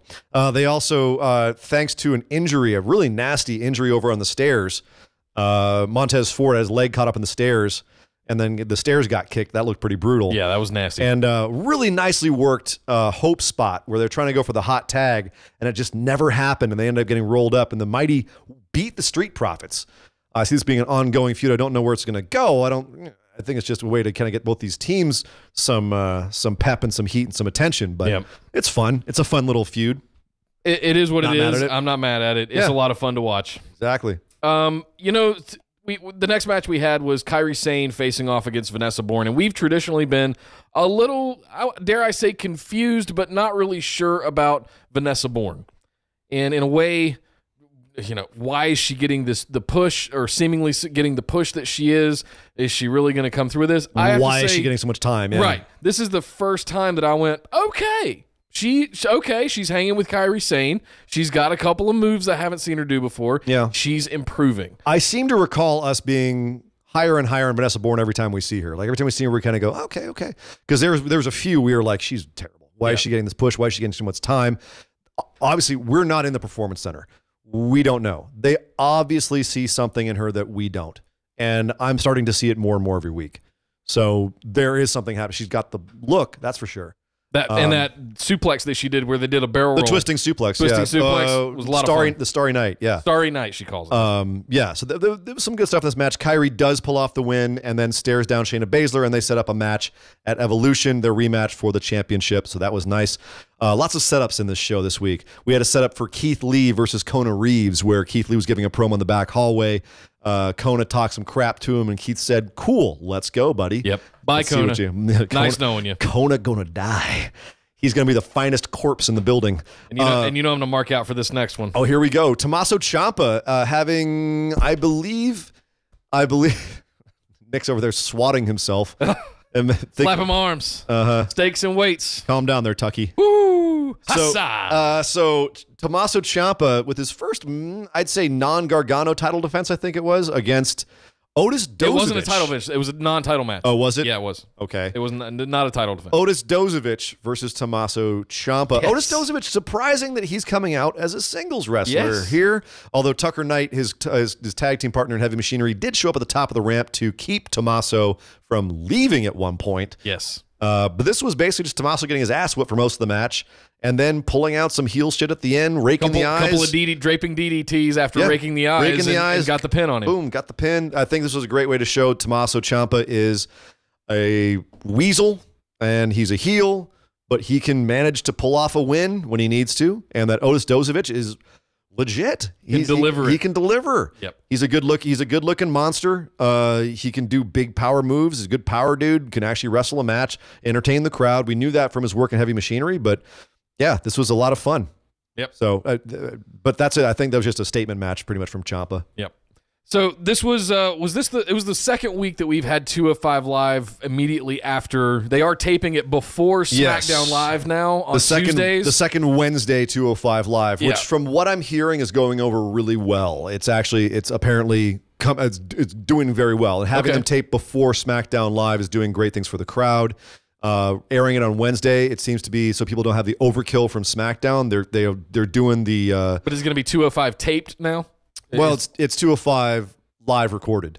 Kind of like how, and so whatever. Who knows? Maybe they'll change it to 205. I don't know. Okay. Who cares? I think that it has been an improvement for the show, and I think people are more likely to watch it in a block with NXT. And right now, the Mae Young Classic and possibly the MMC. Frankly, I think they should just do away with the whole brand and just roll the Cruiserweight division into NXT. I think would be a better way to go about it. Rather than trying to maintain a whole separate vertical within your company that's dedicated to the Cruiserweights, it makes so much more sense just to fold it into 205 Live as a developmental kind of thing. But I understand why they don't want to put it down there. We'll see. I mean, there's a lot of crossover going on right now. For instance, the first thing we had this week was a match between Leo Rush and Noam Dar. Leo was trying to dodge Noam Dar because he was busy over on Monday Night Raw. Right. But he ended up getting this match. But he ends up winning. Leo does pull off the win in this match. I don't know if that means that this is going to continue or not. I could see it continuing until Noam gets the win because he needs a win. He just came back. But we'll see. We did have a sit-down between Cedric Alexander and Buddy Murphy. Murphy saying that last time Cedric had the advantage because it was in his hometown. The next time they have a match, it will be in Buddy Murphy's home country of Australia. So this will be Murphy's advantage here. I'm very curious to see if this is the belt that they change. I think he's from Perth, though. That's like the other side of the country. Like they hate each other. They do, but it's still Aussie first when it comes to the rest of the world. Oi. Just like with any other country. It's like, I don't care if you're from Ottawa, Quebec, or Montreal. If it's Canada versus, I don't know, Zimbabwe, they're going to take Canada first. And, sure. I don't care where you're from. Fine. So anyway, they also had the Brian Kendrick with a quick match defeating some local talent, but then Drew Gulak, his buddy, got out his frustrations from losing last week on this guy. So it's a more vicious Gulak is coming back. I don't know where he's going from this, but Gulak is he's an angry man. He's not taking the loss to Cedric Alexander very well. He's spiraling downwards, and we'll see just how far he goes down. I love Drew Gulak. So there's a guy who could show up on the main roster like out of 205 Live tomorrow, and I'd be so happy. Oh, about yeah. it. Oh, yeah. So the big match this week was Mustafa Ali versus Hideo Itami. The Batwing. Why? I do such a good job of forgetting about that. But the Batwing has become it's become almost like a meme on our Facebook discussion group. Is 205 Batwing. But so Hideo and his Batwing versus Mustafa Ali. I'm not sure if it's kayfabe or not, but Hideo did put Mustafa in the hospital. So this is kind of a grudge match. They've done a good job of building it. Yep. It ends in a double count out. They beat the crap out of each other. Ali gave him an 0-5-4 on the apron, which just looked gnarly. Both guys couldn't answer the count and get back in the ring. So this feud will continue. And if they keep it on this level of intensity, I'm so down to see more. Yes, keep it going. Next week, we're seeing Jack Gallagher versus Akira Tozawa. And TJP gave a sick promo this week because last week he ripped off Lindsay Dorado's mask. And he said, yeah, I used to wear a mask too. I used to work in Lucha. I used to work in Mexico. I didn't care about Lucha then. I don't care about Lucha now. All I care about is tapping dudes out like I'm going to do to Kalisto next week. Great promo. Looking forward to Kalisto versus TJP. That's going to be a banger of a match. Yes, absolutely. If they give him some time, oh yeah. That's going to be tasty. Well, next up, we got to talk about the final round, the final episode, fourth episode of the first round of the Mae Young Classic. And beyond this, things get really interesting. But let's run down what happened with the final four matches of the first round here. Starting off, Rachel Evers facing off against Hiroyo Matsumoto. Dude, the Lady Destroyer. The Lady Godzilla. Lady Godzilla. Yes. One of the ones we were very excited about being, and I was excited about seeing Rachel Evers come back because I'd heard good things. I was not ready for how good this match was. Yeah. I was shocked. I was halfway through. It started off it starts off as most matches do, kind of slow, feeling each other out, and it was fine. But about the halfway point, I just was thinking to myself, this is really good. Both these ladies are working a very clean, very technical, just solid match. Really solid. Good strength spots, good technical spots. And the finish was fantastic. You had a couple of hope spots from Rachel Evers doing the baby face, Hiroyo slapping her down. It was all around. It might have been one of my favorite matches of the first round. Damn. I was so impressed with the booking and the working of this match. So incredibly impressed. So I recommend if you're checking out little by little the Mae Young, this is one to go look at. Rachel Evers immensely improved since last year, and of course Matsumoto. It's Matsumoto. We knew it was going to be we knew she was going to be fantastic. I was actually surprised here that Matsumoto got the win over Evers. I'm going to be honest here. I thought Evers had improved to the level that this is her second year again, or second Mae Young Classic. I thought she was going to make it past the first round this year. Matsumoto picked up the victory. She did. I think people are sleeping on Matsumoto because she's getting overshadowed by Meiko Satomura and Io Shirai. So I think they're kind of sleeping on her. Again, Evers, I think, is going to be involved in WWE going forward, whereas I think Matsumoto might be on loan. Yeah. So we might not be seeing more of her. So they're just giving her more shine in the time that she's there, and it doesn't hurt Evers to go out looking strong the way she did.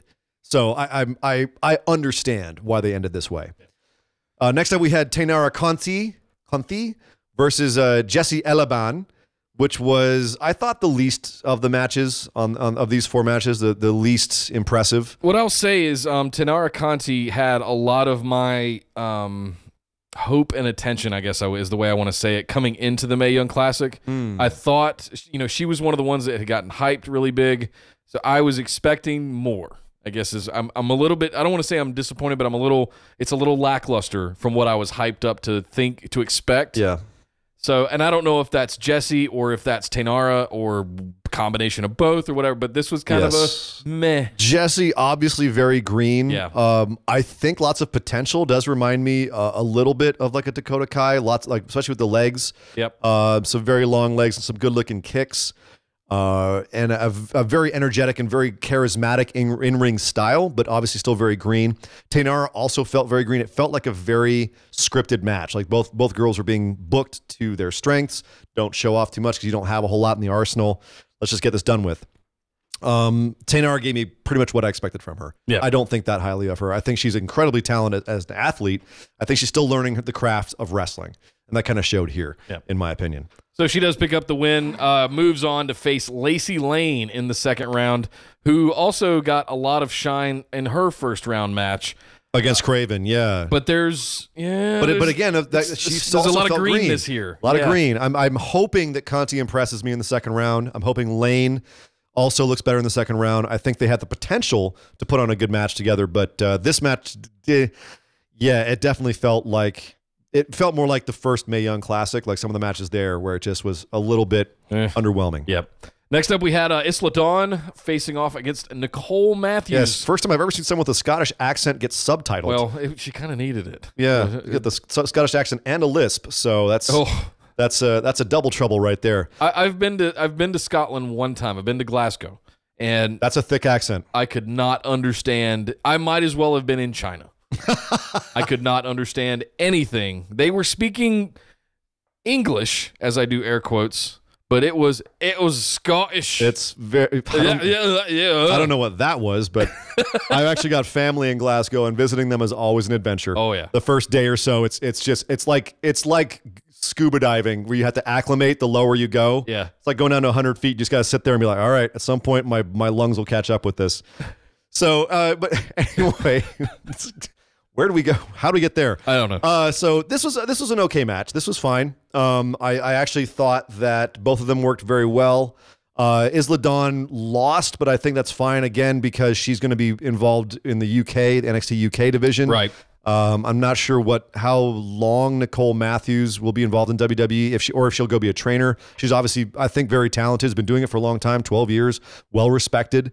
This was a perfectly fine match. As well worked. Nothing. They had a great video package for her before the match. Like they were pumping her up to be like the next best thing. And the commentary was putting over big time too, even though she was working heel. But I think that she will be someone who's better served by working with up and coming talent. Yeah. You know, I don't see a high ceiling for her, if you will. Yeah. I'm still in that mindset from our show earlier.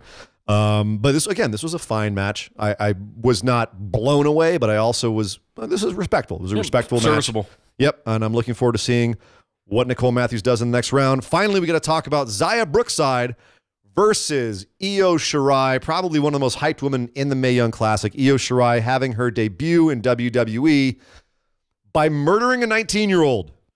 That was her debut. This was a fun match, even though it was essentially a squash. It was fun, but as soon as I saw it was going to, I didn't really look ahead at the brackets to see like what her matchup was going to be. I just knew that she was going to be in the Mae Young Classic. Right. So when I saw that it was going to be Xia Brookside, I went, oh, okay. Xia, just one of those, okay. Xia gonna die in front of her dad in the crowd. Who is one of the more respected trainers in WWE. Brookside, yeah. Yep. So I don't know. She's 19. She had a great. Honestly, I thought she carried herself very well in the ring. Great presence, especially for a 19-year-old. Don't know what her moveset is. Don't know where she's at in terms of her training.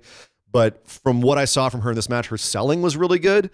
And I love the way that she fed for Io and everything. So I actually was very impressed with her in her squash loss. I thought that she showed some really good potential. Of course, Io Shirai. Oh yeah. Everything she did just looked amazing. It's like Satomura Part 2, which is so crisp. People don't understand, I think a lot who don't watch Joshi and don't watch Stardom and don't watch that, they don't understand the level of talent. Well, I want to read a comment that got posted in the Facebook discussion group real quick from Callum Slocum. He said, I'm probably in the extreme minority here when I say that I don't watch WWE at all. But having followed Io Shirai's career in Stardom the last couple of years, I promised myself I'd watch her Mae Young Classic matches. All I can say about that match is that wasn't even all of Io's basic moveset. No. That was about 1/10 of what she can do. She's your new favorite wrestler. You just don't know it yet. I actually am going to correct him there. Okay. That was 1/100th of what she can do. Okay. I mean, just what she did from her brief cameo in Lucha Underground. If you're an American audience wanting to see more of her, she's insane. And I think that the one thing in this match that may have given you like a tiny glimpse, like a little raising of the cover over the light there, was that moonsault at the end. And how just with insane. the knees into the body like Jesus. that. Just wow. Yeah. The timing and the precision and everything that takes is pretty incredible. No, it's I am so excited for when people get to see what she can actually dish out. Her next round matches against Zeuxis, which, by the way, people are sleeping on her as well. You didn't see anything from her in that first round. This is going to be awesome. Ain't no way she's taking out Io Shirai, though. She's not taking her out. Oh, no. There's no way she's getting past Io Shirai. Might go all the way. We might have 2 Japanese winners in a row. But that being said, yeah, Io Shirai versus Zeuxis will be a banger of a match. Mark my words. Yes. Second round starts next week. Very excited about that. Some of those matches in the second round look incredible, and I'm ready for this to really kick into 4th and 5th gear. So Mae Young Classic continues, but also continuing this week, the Mixed Match Challenge. We had Country Dominance facing off against Mahalisha. I'm going to say Mahalisha from now on because that's just what it was implanted into my head. I'm going to keep making puns then if you do. Yeah. Mickey subbed in for Sasha. Was this a good thing, Mickey James, coming in for the quote-unquote injured or quote-unquote pregnant I really Sasha? don't know if there's – I mean, it's – I heard – okay, I got you.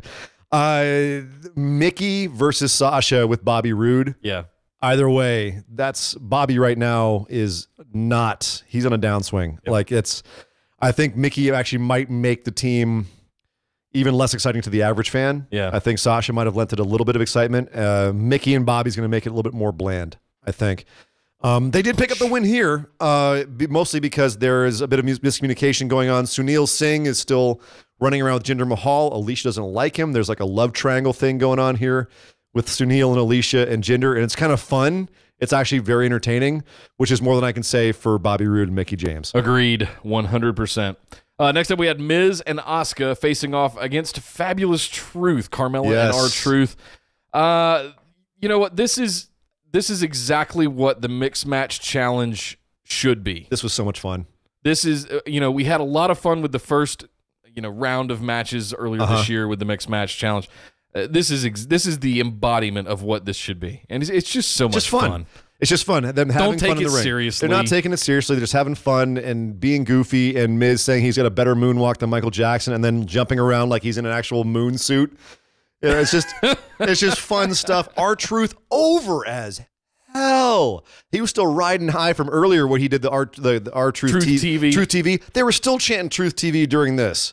Like he was over with this crowd. It was crazy. I mean, the dude's an entertainer. I love how he keeps referring to Maurice as other Carmella. That's just, it's just so funny. The running jokes with him are fantastic. He was keeping them up week to week. He's like, I'm going to pin Carmella. That way I get my opportunity at the championship. What? Yeah. It was just fantastic. But that's just R-Truth in a nutshell. So another entertaining week of Mixed Match Challenge. It's cotton candy, but it's a lot of fun. It's funnel cake and caramel apples at the carnival. Exactly. Enjoy it for what it is. Don't take it seriously. Don't take it too seriously. Just have some fun with it. Yep. All right, Ian, it's time. Things I take seriously. New Japan. Well, we had the last round of... Was this the last round of Destruction? This was the last round. So there's 3 Destruction shows. We had the third one, which happened in Kobe. The big match, of course, being Tanahashi versus Okada for the briefcase that gives you the main event shot at Wrestle Kingdom. So their version of the Money in the Bank briefcase, only you can't cash in anytime. It's for one match. And that's the main event at Wrestle Kingdom. Whoever holds that briefcase is in the main event. Correct. However they get it. Fighting for the championship. Wow. So Okada and Tanahashi. Now keep in mind, Okada and Tanahashi have not had a definitive winner in a while. And even in their match at G1, they came to a time limit draw. So this was, Tanahashi's having a resurgence right now. Okada's been the guy for years. And he took that from Tanahashi. So this is like a resurgence here for Tanahashi. He won the G1, and now he's got the briefcase. Can he beat Okada? He has to beat Okada in order to be that main event. He basically has to put his stamp on it. And he did. He beat Okada, which is a big freaking deal. That is a huge deal. That means a lot. And so they're basically going all back in on Tanahashi. And the brilliance of Tanahashi, the reason why he is a generationally unique wrestler, like he's one of the best of all time, and I cannot overstate that enough, is his ability to get you behind him. and to fire up. He's got one of the best fire ups. I mean, you talk about like the Hulk up, the Hogan hulking up, and how he would get 80,000 people freaking out when he hulks up.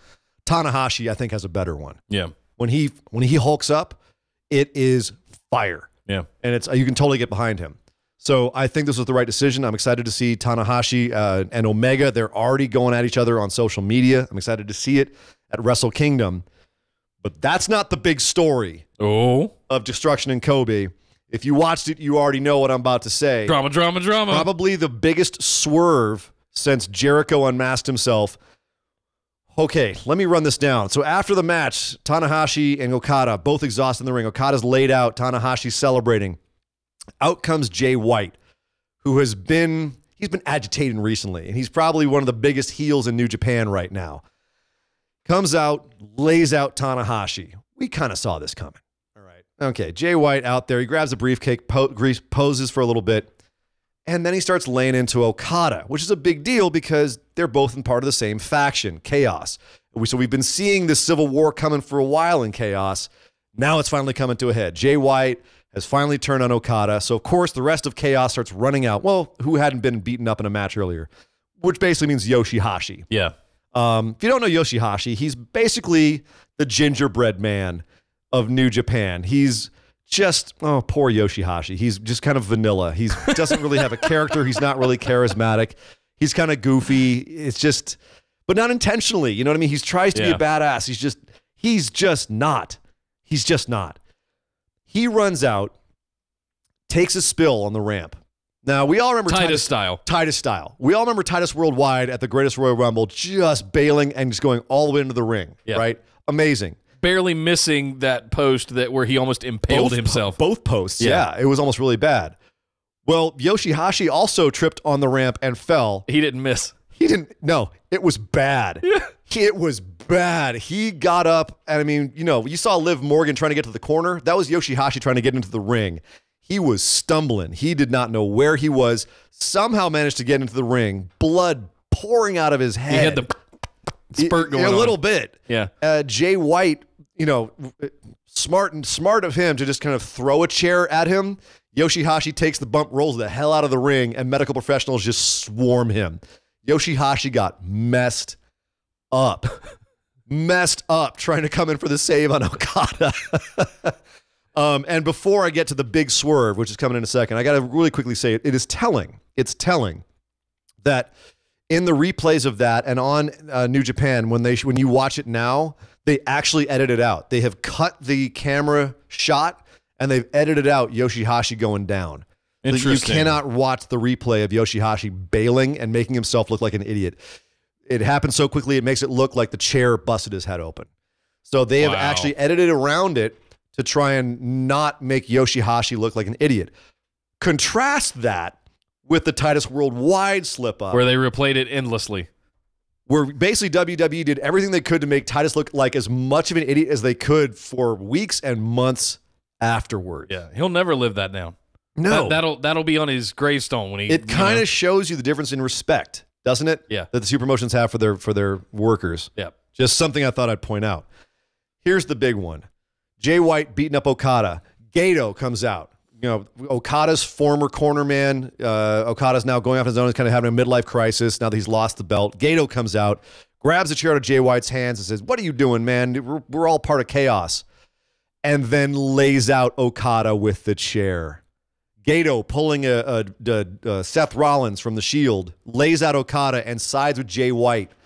Gato turning heel, now cornering with Jay White. This is massive. This is seismic. So Yoshihashi down. Gato and Jay White have both turned. Are we done? Is Chaos done? I don't know. There's still a lot of guys in Chaos that didn't come out, that weren't involved, that are, I think Chaos, in the words of the book, Chaos is fine, as Cody would say. Okay. Chaos is fine. Except that Jay White, I think, is now, I don't know, maybe they're still involved with Chaos. We haven't really had a lot of time to figure out the fallout from this yet. The big thing here is Gato isn't just a wrestler. He's the lead booker for New Japan. So him being in your corner is a kayfabe wink at saying marked man. This is their way of saying Jay White's a marked man. You know what I mean? And it makes more sense that they do that with Jay White than they say with like Omega or Cody, because Jay White he's a dojo guy. They built him. He's built from in-house. So they feel a little bit more responsibility for him and more loyalty to him, and vice versa. I don't want to say that I was onto something, but I did pick him to win the G1. He was my sleeper pick. Well, he almost Jay did. White, and if Evil hadn't gotten him on that last match, I think he would have won the whole thing. Yeah, it came close. Yeah. I think that they're building him up. Gone up to Ibushi after that. I certainly slept on him until I went to San Francisco and saw him at the Cow Palace this year, and I gotta say, dude, his heel work, especially in the middle of that shoot JR bit where JR accidentally got injured for real, and Barnett legit stormed the ring. Yeah. And Jay White just played it perfectly. And he got, my God, that was a lot of heat he got from that crowd. That was nuclear. So did Jay White just pull a Cody and kind of steal Chaos, much like Cody kind of stole Bullet Club? I think time will tell. I think it's too soon for them to do the exact same angle, but it's a big deal that Gato turned on Okada at this point. And it's going to make Okada's character a lot more interesting. Okada's been going through what I think is a fascinating character arc with, kind of having a bit of a freak out after losing the championship. This is just going to make him that much. His boy just turned against him. His Mickey to his Rocky just turned on him. Wow. That's a big deal. So looking forward, we've got King of Pro Wrestling coming up. Yeah, so we got two big shows coming up. We got Fighting Spirit Unleashed coming up on the 30th, which is this Sunday, which I'm very much looking forward to watching. And we've got King of Pro Wrestling coming up on October the 8th. We only have one match semi-set for King of Pro Wrestling because we got to get a lot done between now and then. Fighting Spirit Unleashed, let's run down our picks here.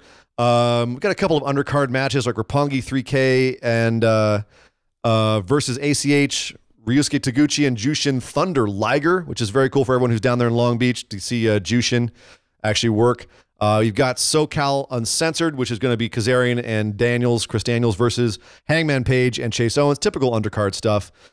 This is a cool one. Flip Gordon, Chris Sabin, and our boy Jeff Cobb facing off against the best friends, Trent Beretta, Chucky T, and Hiroki Goto, who Cobb had a match with up the Cow Palace last time that Goto was over stateside. Nice. Sonata, Evil, and Naito, Los Ingobernables, versus Davey Boy Smith Jr., Lance Archer, and Zack Sabre Jr. That's going to be a pretty hard-hitting match. It'll be a lot of fun. That's going to be nasty. That's going to be, that's going to be a nasty match. I agree. Boy. So let's give our picks of these next ones. So we've got Kushida and Tanahashi versus Gato and Jay White, the new team of Gato and Jay White. What do you think's happening here? I think basically what they just executed, you almost have to have Gato and Jay White win here. I agree. I think Kushida's eating the pin here. Yeah. Yeah, that's a good call. Yeah. You know what I mean? It can't be Tanahashi. That was my conundrum with this one. Is like Tanahashi can't look bad. You can't. No. So he's going to be hurt outside the ring. It's going to be able to get in quick enough. Right. It's going to be Kushida or Gato eating the pin. Yeah. I don't think Gato will eat the pin this early. They need to establish that team as being strong. So I think Jay White's going to pin Kushida here. We've also got the second round. Kushida, by the way, he won the other semifinal match in the junior heavyweight tournament. He beat Bushi. So Kushida's going to go on and be one half of that finals match at King of Pro Wrestling. That's the one match that's booked. So the other semifinal is happening at this show. Will Ospreay versus Marty Scurll, which, as we know, is a storied historical rivalry. They've had some absolutely brutal matches, 5-star matches. This is going to be absolutely insane. But historically, Death Taxes and Marty Scurll beats Ospreay. What do you think happens here? I think the trend continues. I think Scurll's kind of on a roll as of late, and he's got some newfound hype with the new costume that he was wearing this year, and all of this stuff. That there's a lot of momentum. Dare I say that word about New Japan behind Marty Scurll, and I think he does beat Will Ospreay here to move forward. Wow, I'm actually taking the complete opposite tack. I think Ospreay has way more momentum, and I think Marty's actually on the downswing right now. I think Ospreay is. They're definitely high on Ospreay right now. I think Ospreay actually picks up the whole thing. I think our boy Ospreay is getting that belt back. I really do. Nice. Yep. Okay. So you know what? To be honest, I wouldn't be mad at either one of these guys winning. I wouldn't be mad at any three of these guys winning. Right. So next we have, this is a grudge match. The Young Bucks are facing off with the Bullet Club OGs for the heavyweight tag belts. Tamatonga Tongaloa. This time it's personal. Stole them. It's been personal. I know, but continues to be after personal. all of the antics of the G1, You know, This is like the Young Bucks. This is make or break here. They've got to beat them for this belts, or this is the OGs have established themselves, which is why I think the OGs win. I think the Young Bucks get beaten down here. I think the Young Bucks have to go down on the down. I think the OGs need more power. You know, I agree with that. I do, and the Young Bucks are going to be fine. Exactly. They've got so much stuff. They're going like on. 8 or 9 time junior heavyweight tag team champs. Yeah, they'll be just fine. They'll be fine. They need to get put in their place a little bit on the heavyweight division. The next one is a lot more interesting to me. This is the big one. Yeah, for the show. And I think we've been waiting for this guy to get his opportunity for quite some time, maybe a couple of years now, at least a year. Juice Robinson facing off against Cody for the U.S. title. Defending his U.S. belt. Cody, the new NWA championship winner. I don't know. This is a coin flip. I can argue for either one. I really could. I could see Cody dripping in gold, and I could see why they'd want Juice to hold on to that belt because Cody's already got a title. You know what I mean? Yeah, but it's really the NWA belt. know. It's not New Japan. But so I'm sitting there NWA going, used to have a relationship with New Japan. I know. It makes. But does that matter? I mean, he could conceivably defend the belt in New Japan. That would be within the bylaws, I think. Anyway, I'm going to say Juice Robinson retains. I'm going to go out on a limb. Yeah, I'm going to say he Juice retains as well. I think he has to retain I don't think somehow. Cody's going to have both. There's got to be a run-in or something. Yeah. The only thing I can think of. That's another good thing. There could be an interference here where nothing happens. The only thing I can think is that's the only thing I can think. But anyway, and then the other main event, the co-main event, is a tag team match. Tomohiro Ishii and Kazuchika Okada versus Kenny Omega and Kota Ibushi. They're going to put on a show. They're going to put on, I don't care who wins. It doesn't matter. It's going to be a show. You're going to see the circus. It's just, it's going to be crazy. I'm calling Ishii eats the pin. Oh, really? Yeah, I think Ishii eats the pin. All right, here. I'll go out I'll take a flyer here and say Okada eats the pin by Omega. Omega pins You think Okada. more Jay White interference and Okada eats pin again? That's possible. Because it is 2 members of Chaos. I think they're working on something here with Okada where it's just continually like ratcheting him down, maybe to rebirth him somewhere after Wrestle Kingdom or beyond that. I don't want to damage him too much. I know, but you need to take him down off of the high that he's ridden for the last several years to kind of so let him eat these pins. They tend to be a lot more careful with that in New Japan than in WWE, though. Yeah, they but really let him are be careful the one about that pins. moves the bar forward and lets these new guys kind of step up a little bit. Well, and we'll see. We shall see. I think, I could totally see a Jay White ghetto interference. I really could see that with messing up Okada here and causing him to take the pinfall. I think they're gonna mess up. Ishii's gonna eat it anyway. We have a couple more things to get to before we get out of here. It is going to be a huge weekend because not only do we have the Fighting Spirit Unleashed Progress. I don't know if any of you guys watch Progress. This is the weekend to check it out because they have a pay-per-view this weekend. Hello Wembley, and the card is huge. If you check out NXT at all, a lot of people you'll know will be on there, and you'll be introduced to some fantastic European talent on this show. Good God, the top of the card, Tyler Bate versus Walter, who is currently the Progress champion for the heavyweight world belt. In before Tyler Bate's strength spot where he gut-wrench suplexes Walter. Oh, if he's able to. Walter's a big dude. Yeah, Walter's like 3 of Tyler Bate. In before Walter hits Tyler so hard he shatters into a million pieces. He caves his chest in. Into a million mustached, small, thick boy pieces. I don't understand this match. It is for the championship, apparently. What? I don't understand how these two got booked together. As small as Tyler is, he's a lot of fun to watch, but I don't know that Walter has the pace that he's good at working. So he does. Whoa, I thought this is going to be a barn burner. I think okay. Walter can absolutely go. So no, I meant this is Walter's like big and heavy and methodical. Tyler is like a little bit fast paced and will run around like the Tasmanian devil around. David him. and Goliath. Yeah, it absolutely is. Yeah. But only David is a little bit Goliath-ish himself. If Walter gets his hands on Tyler, I think it's over. Sorry. Can Tyler survive is the name of this match. Also at the top of the card, we've got Toni Storm versus Ginny, who's showing up with her House of Couture ladies, versus Willie McKenzie, who's currently the champ. I think Willie retains here. I do too, because I think these other two are going to work in NXT. I think Tony is. Well, we know Tony is. Tony's signed. Tony's signed, but I think Jenny's also NXT UK. They're circling, I believe. Doesn't mean that she can't also work Progress. That's true. I think Tony though is going to go and be a bigger part of NXT. Yeah. Than just NXT UK, but we'll see. I don't think Tony's picking up the belt because this is the show to drop belts and put people over before you go off to other things. Yep. So we've also got Doug Williams versus Trent Seven for the Atlas Championship. This is a big deal because Doug Williams has been around forever. He's a well-respected guy, and he said his next loss will be his last. This is for the Atlas Championship. So if he loses, not only does he lose his championship belt to Trent Seven, he's going to retire. This could be a retirement match. So very emotional. We've also got Pete Dunne versus Ilya Dragunov for who is the best wrestler in Europe. That's going to be a barn burner if you don't know who Ilya is. Another reason to check out the pay-per-view. Tag Team Thunder Bastard match, which is basically just Tag Team Chaos. Currently Flamita and Bandito, if you follow American wrestling and Mexican wrestling, are the champs. And they're amazing. They can go. They're absolutely amazing. Oh, yeah. But this is just going to be absolute chaos. We've also got a tables, ladders, and chairs match between Mark Andrews, who some of you may remember for 205 Live, and Eddie Dennis. We've also got Paul Robinson versus Jimmy Havoc in a no DQ, which will probably be one of the most brutal things you see this year. And Mark Haskins versus Matt Riddle. It's going to be Matt Riddle's farewell match to Progress. So huge card. Huge what a card. card. Holy smokes. If you're hungry for wrestling this weekend, your appetite will be satisfied. Wetted. You would be wetted. Mm-hmm. Well, Ian, we're getting to the end of the show here. We've got other news. We got to do a quick lightning round. Let's try to not get bogged down too much into any of these things. An absolutely gorgeous sunset outside that we're missing right now, Nick. Oh, no. Luckily, we have a lightning round to get to. Let's go. knock this out. Ring of Honor's Death Before Dishonor is tonight. Did I say it was a big weekend of wrestling? It's a big weekend of wrestling. Jay Lethal is defending the Ring of Honor World Championship against Will Ospreay.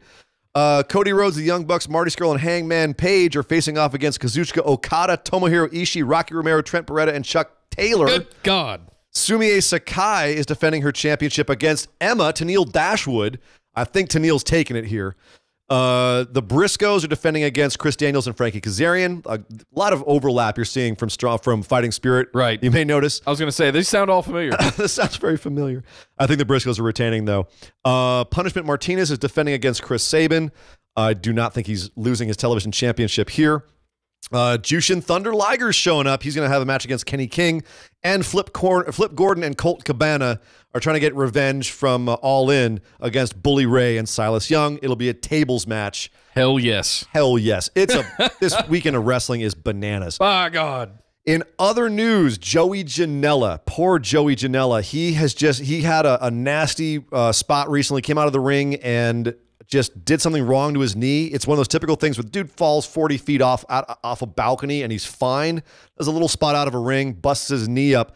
His PCL is toast. His MCL is toast. He has an impaction fracture in one of his knee bones. He's got a mild bone contusion. He's got a sprain in his fibular ligament. He's got a tear in a ligament. He's got an ACL sprain and a small knee contusion. He's out for 8 to 10 months minimum. Wow, that's a knee replacement kind of shit. His knee is gone. I got bad knees, and that's a jacked up knee. It's messed up. So I had to do all of that at once. You had to turn it the wrong way. Dude, fast, speedy, quick, easy recovery to Joey Janela. One of the greatest wrestling minds on the indie circuit right now. Yeah. A lot of fun to watch. Very talented. That's horrible news. So hopefully everything will work out okay with him. Yeah. Jeff Cobb, our boy Jeff Cobb, and Walter, two guys we just talked about recently. Well, Walter is currently also the PWG champion. Yes. And our boy Jeff Cobb did just win BOLA, the Battle of Los Angeles. The two of them are going to meet for a championship match at PWG, Smokey and the Bandito, on October 19th.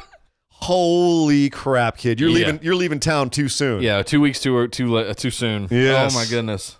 And then finally, in our lightning round, big news here. NWA is having a 70th anniversary show in October. We've already got Tony Schiavone is going to be coming in and calling the Cody-Nick Aldis rematch.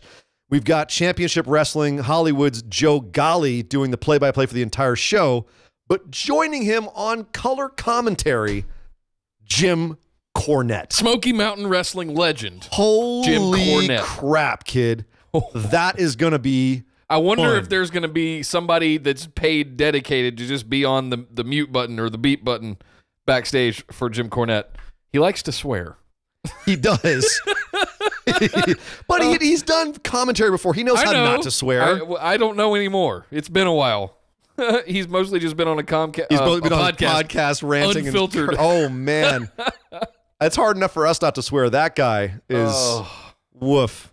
He works blue. Well, best wishes out to Joey Janela for sure. Best wishes out to NWA. Yeah, for hiring Jim Cornette to do color commentary because it'll be colorful. It'll be. Let's and just that say. color will be blue. Well, it's a as we said, it's a big weekend coming up. We're going to be covering it all on next Thursday's show, 5 p.m. Pacific Standard Time, right here on YouTube. If you're not watching us on YouTube, get on there.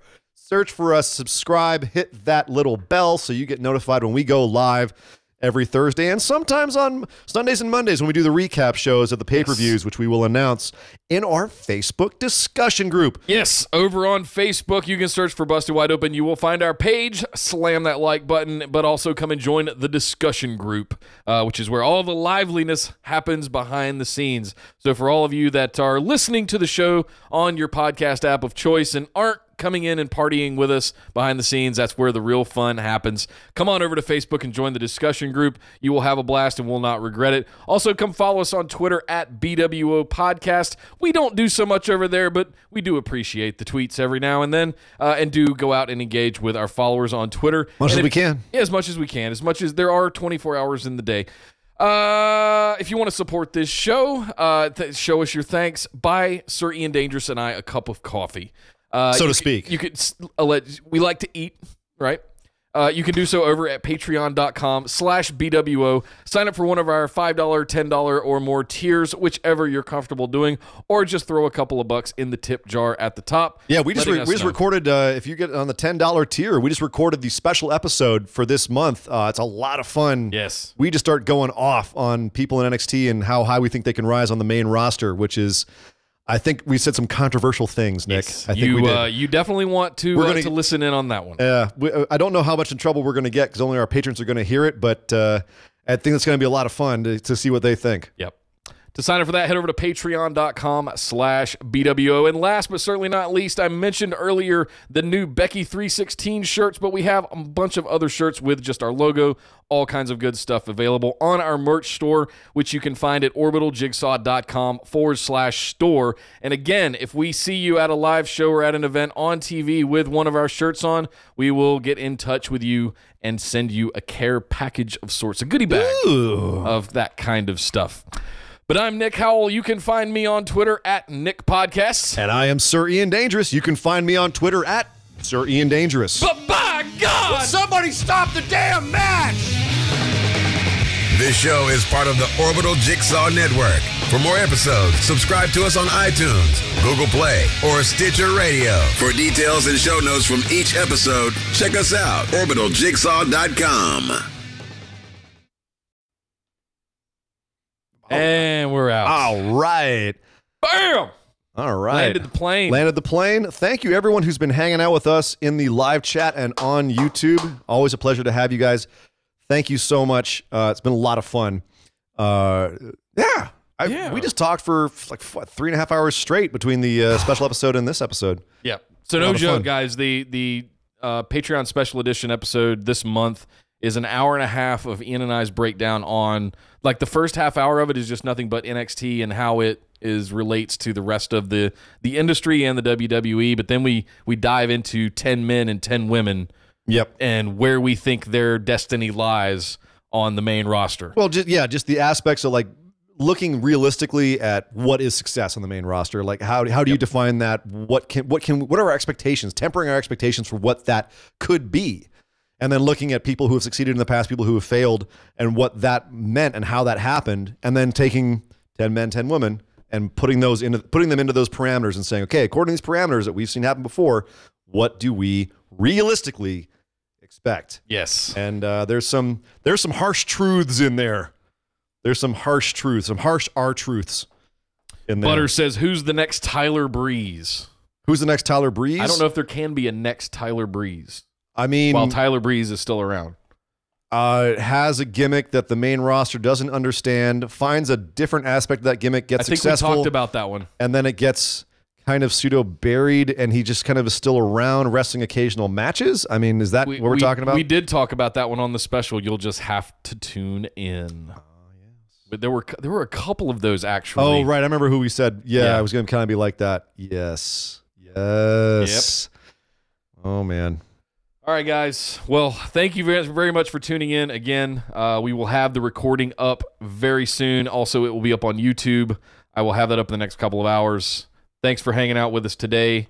But until next time, we will see you guys next Thursday live right here on the Busted Wide Open YouTube channel. Peace!